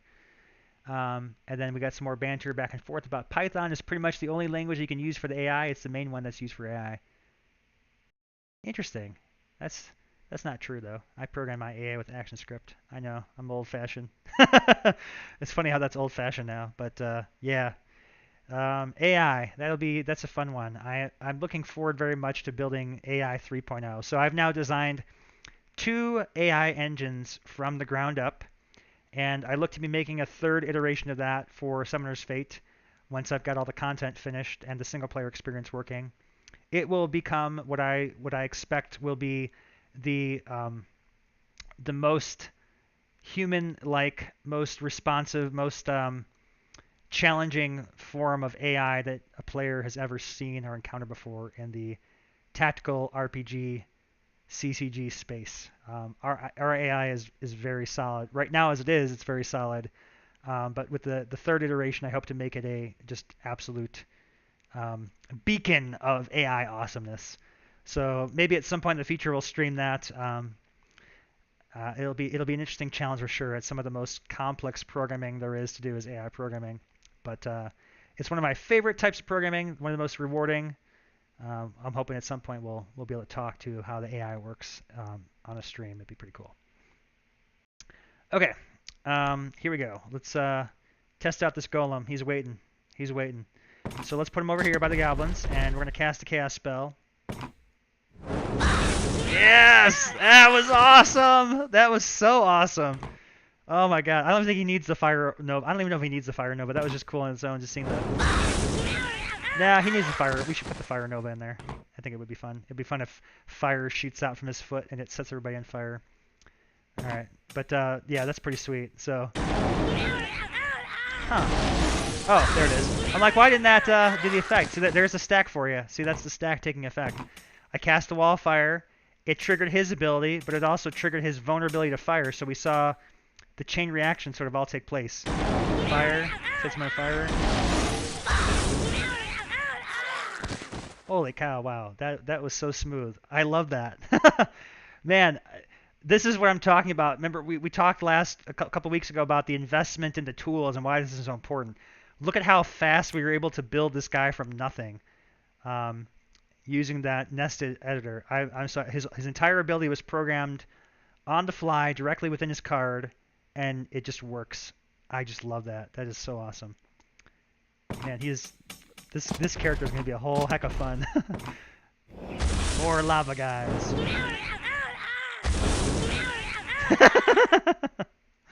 That's pretty awesome. Oh man.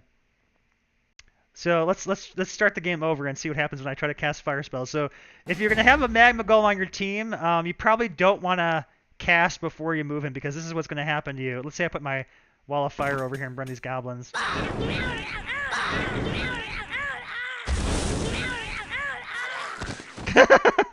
Everybody burns.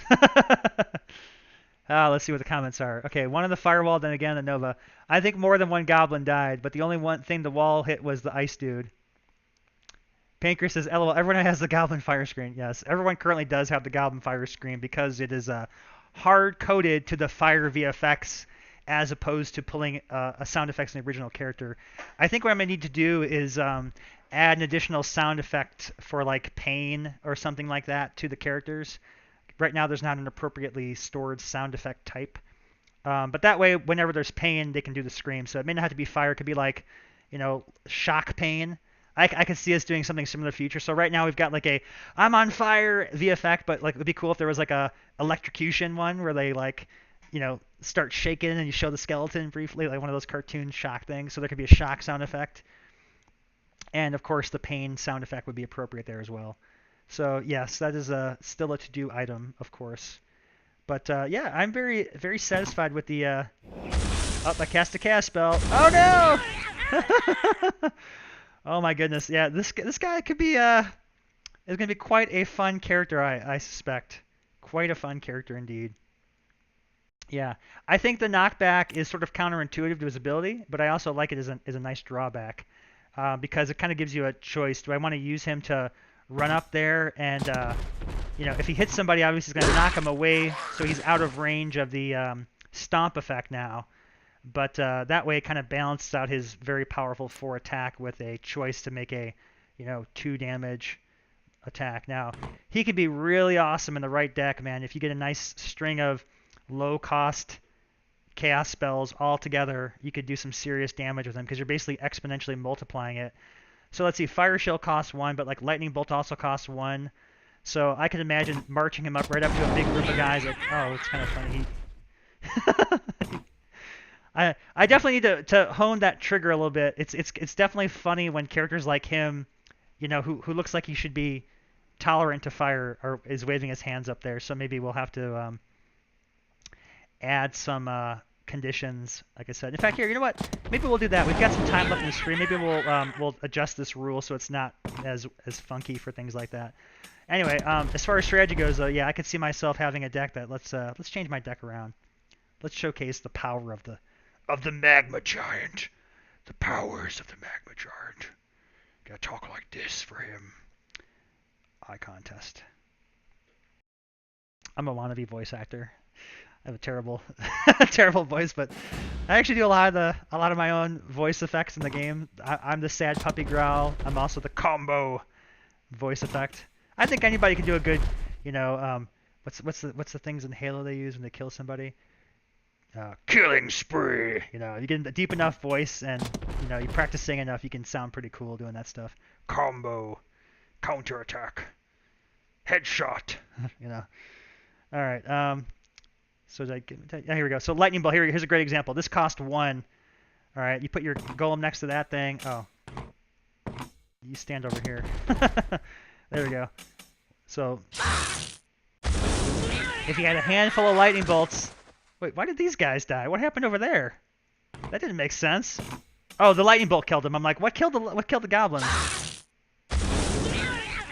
Okay, I was like, what happened over there? Okay, yeah, so there you go.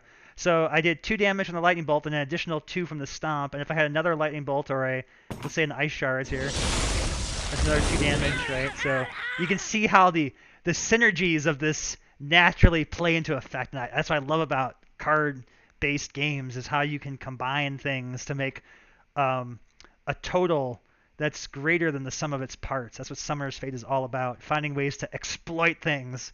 Like, haha, take that, Ross. I took your weird ability and I made it OP by combining it with stuff that I shouldn't have combined it with, in your face. And I love that because I've got a whole community of players now that are involved in our pre-release testing. And there's a couple of them in particular that are just like dead set on discovering what they consider to be the meta. That's the term for, I guess, the general player accepted term for the OP strategy that's discovered within a game is called the meta. And typically what happens in games is once people discover the meta, then in order to continue winning, you have to all build a deck that is themed around whatever that meta strategy is. And I love that. I love that players are actively trying to find ways to break the game and find the meta.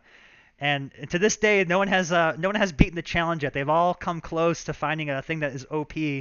And my reasoning is as long as there's something else that's equally OP that can beat the OP-ness of your meta, then there is no meta, right? That's what's great about these type of games. I want players to feel like they are overpowered and have figured out how to break the game. And then I want another player to come back and say, no, you haven't broken the game because I've got this other thing that is like a rock to your scissors deck. And then this guy over here has got a paper that beats his rock deck, and it just sort of goes around, right? Everyone can have an OP strategy as long as there's a way to beat it. And then the whole surprise is, did I bring a rock to the battle, or did I bring a paper? Did I bring a scissor, right? And that's what makes this fun. Yeah. Okay, so let's read the comments. So there's a lot of comments building up here. I'm so sorry. I normally have a little widget in the corner running on my laptop so I can see what's coming in as it comes in. All right, so let me read the comments. All right, so Peter laughed about everyone having the Goblin screen. And then Greenblade says, I hate that Goblin fire scream. By the way, Ross, your fire looks much better now. Thank you. I'm glad you noticed that. Yes, I did. I spent some time adjusting the wall of fire. In fact, where's that wall of fire we had? Let's put that firewall back up. Yeah. Yeah, I went back and kind of played around with it some more. Yeah, it's much better now. Much better fire. That's what you get for casting wall of fire next to a magma golem. He doesn't like that. And he says, then you already have, Colorian Sims, then you already have a voice actor. Witness me. Yeah, that's right. Witness me. Witness me. Multi-kill. Yeah, this is great. Yeah, I should get players to submit. You know what? It'd be awesome at some point in the future. I just showed you guys in the stream how easy it was to create the characters, right? So I would love to have folks in the community who are, naturally talented vector artists, or maybe not even vector artists. You could be pencil artists. I don't care. But you can see how the characters are drawn, right, based on these simple templates. It'd be awesome to get like fan art going. I know there's a lot of games out there that are indie games that have done this recently where they have fan art and they actually put the fan art into the game. I would love that. I would love to have like fan art themed characters, fan art themed voice acting, fan art themed sound effects, and then like just people can contribute and I can just throw it in the game and it'd just be awesome. Have all these then it really feel very, very much more so player driven. I love that. The pancreas. I'm liking the fire dance more and more. It's just too funny. Yes, it was absolutely ridiculous the first time that I saw it in the editor. Let's see if I can pull it up. And I'm just like, there's no way I can use this because it was just too weird. When you look at it for like a long period of time, it's strange. There's the fire dance. So I changed it from being a loop to just a shorter animation, and then I cut it off at the fire. So it's kind of like a trick of the eye thing. It looks ridiculous when you look at it and you scrutinize it, but when you put it in there with just a brief instant with the fire on top and the sound effects, you almost don't notice the absurdness of it.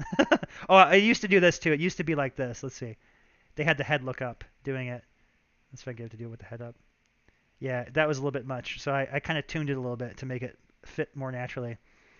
Um, yeah, in the end, it turned out to be quite great. I actually quite like it now. Um, and let's see, the best players find a way to beat the meta, says Greenblade. And then Clever Name says, yeah, if everyone always runs a single deck, then you win by running a deck that counters the meta deck.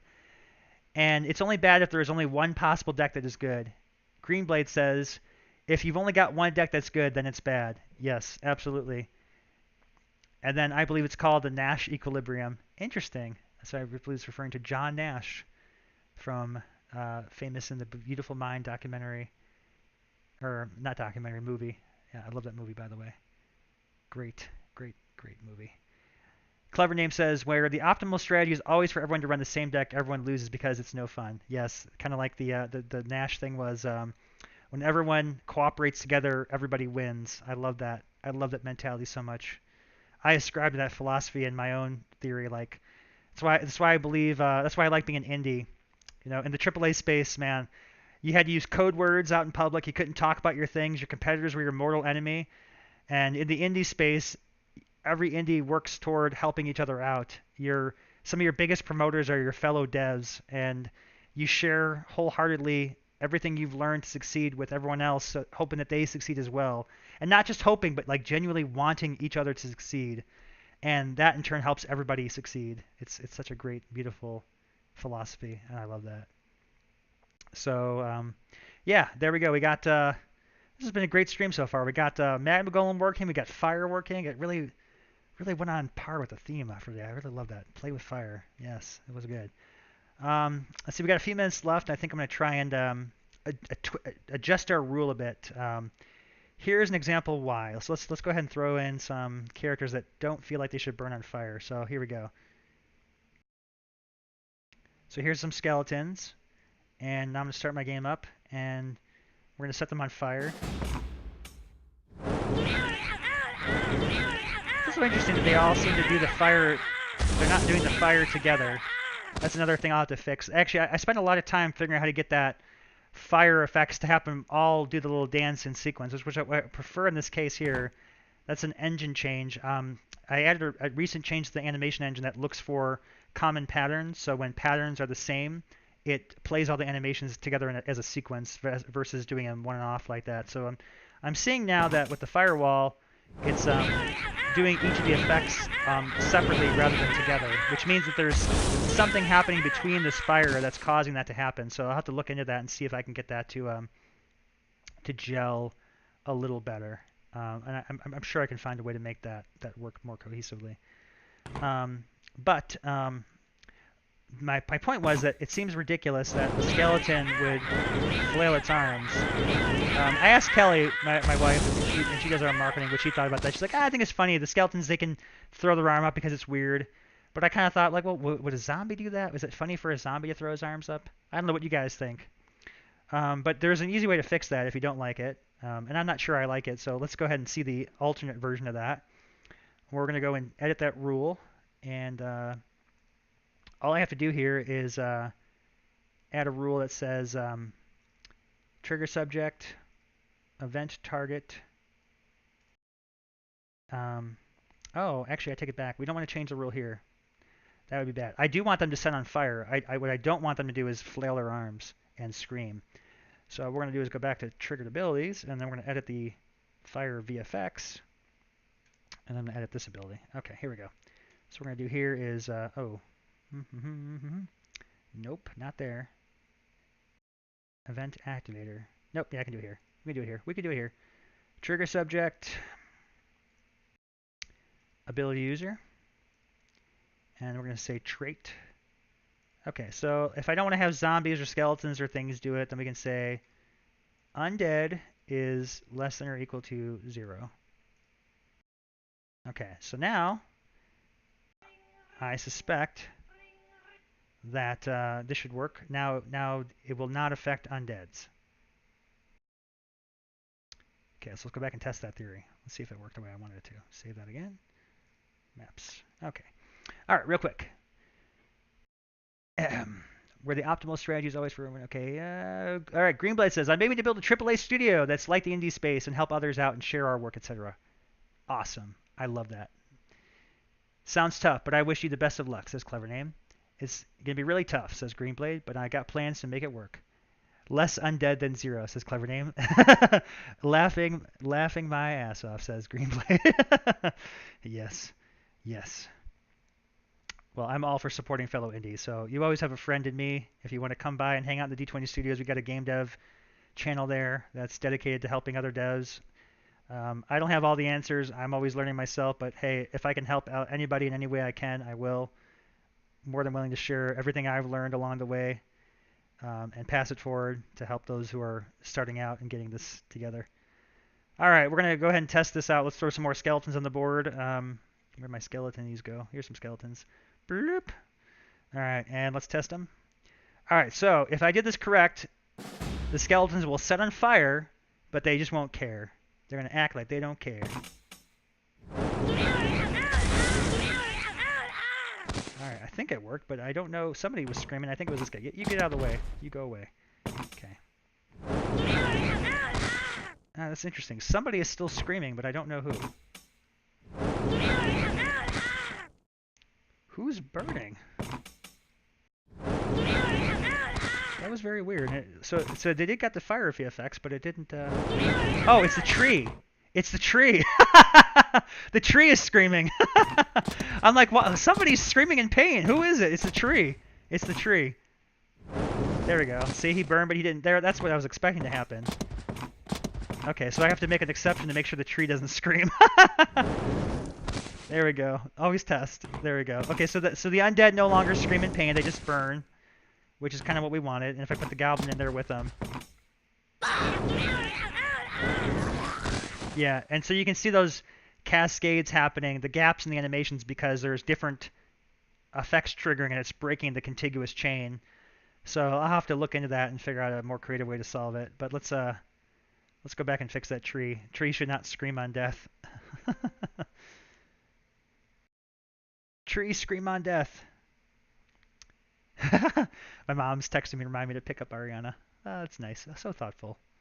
So thoughtful. It's time. It's almost time. I got my alarm. Actually, I don't have my alarm set up. I had to make sure I end it. In 10 minutes, I have to leave. All right. But we have time to fix that tree scream. All right. So VFX fire. Burn on affix. Okay. So yeah, let's go ahead and make sure that the ability user, trigger subject. We do want trees to burn, but they should not flail their arms and scream in pain. Ability user, property, trait. So we want to say is unit is greater than or equal to 1. Number 1. Okay, and let's go ahead and just move that up there. Boop. Okay, and save. All right, so now the tree should no longer scream in pain. And if I hit save there and go back, maps, grassy path, test. Oh, wait, we forgot to draw our skeletons. Skeletons. Bloop. Test. Start game, and here we go. All right. Light them up. All right. All right, good. So the tree no longer screamed in pain. My poor snake guy over here did because this guy burned him. Okay, you stand over there so you don't burn me. Oh, cool. He didn't do the stomp either. That's good. I was hoping that would happen. So he had no valid target, so he didn't do his stomp, which is good. All right, good. Cool. So now skeletons no longer flail their arms. They do set on fire, which is good. So that's how we can adapt it. And of course, I do have to still adjust that sound effect because it's funny when these guys do the goblin scream.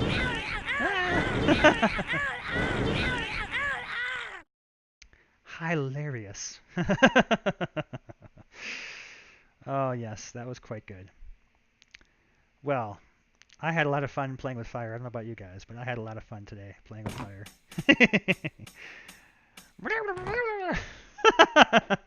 All right, let's read some comments. All right. Let's see, where did I leave off? Now you have less ass than zero. Oh, that's good. At D20 Studios, is it the tree? Oh, see, if I had paid attention to my comments, if I had my little comment widget, I would have solved this a lot faster. Clever name already detected it was the tree. Very astute observation. The tree is screaming in pain. Emergent gameplay. They do it by one, two, which is super annoying. They do. Oh, sorry. Greenblade says they do it one by one. Yeah, Greenblade seems a little bit annoyed or perturbed by the goblin screams.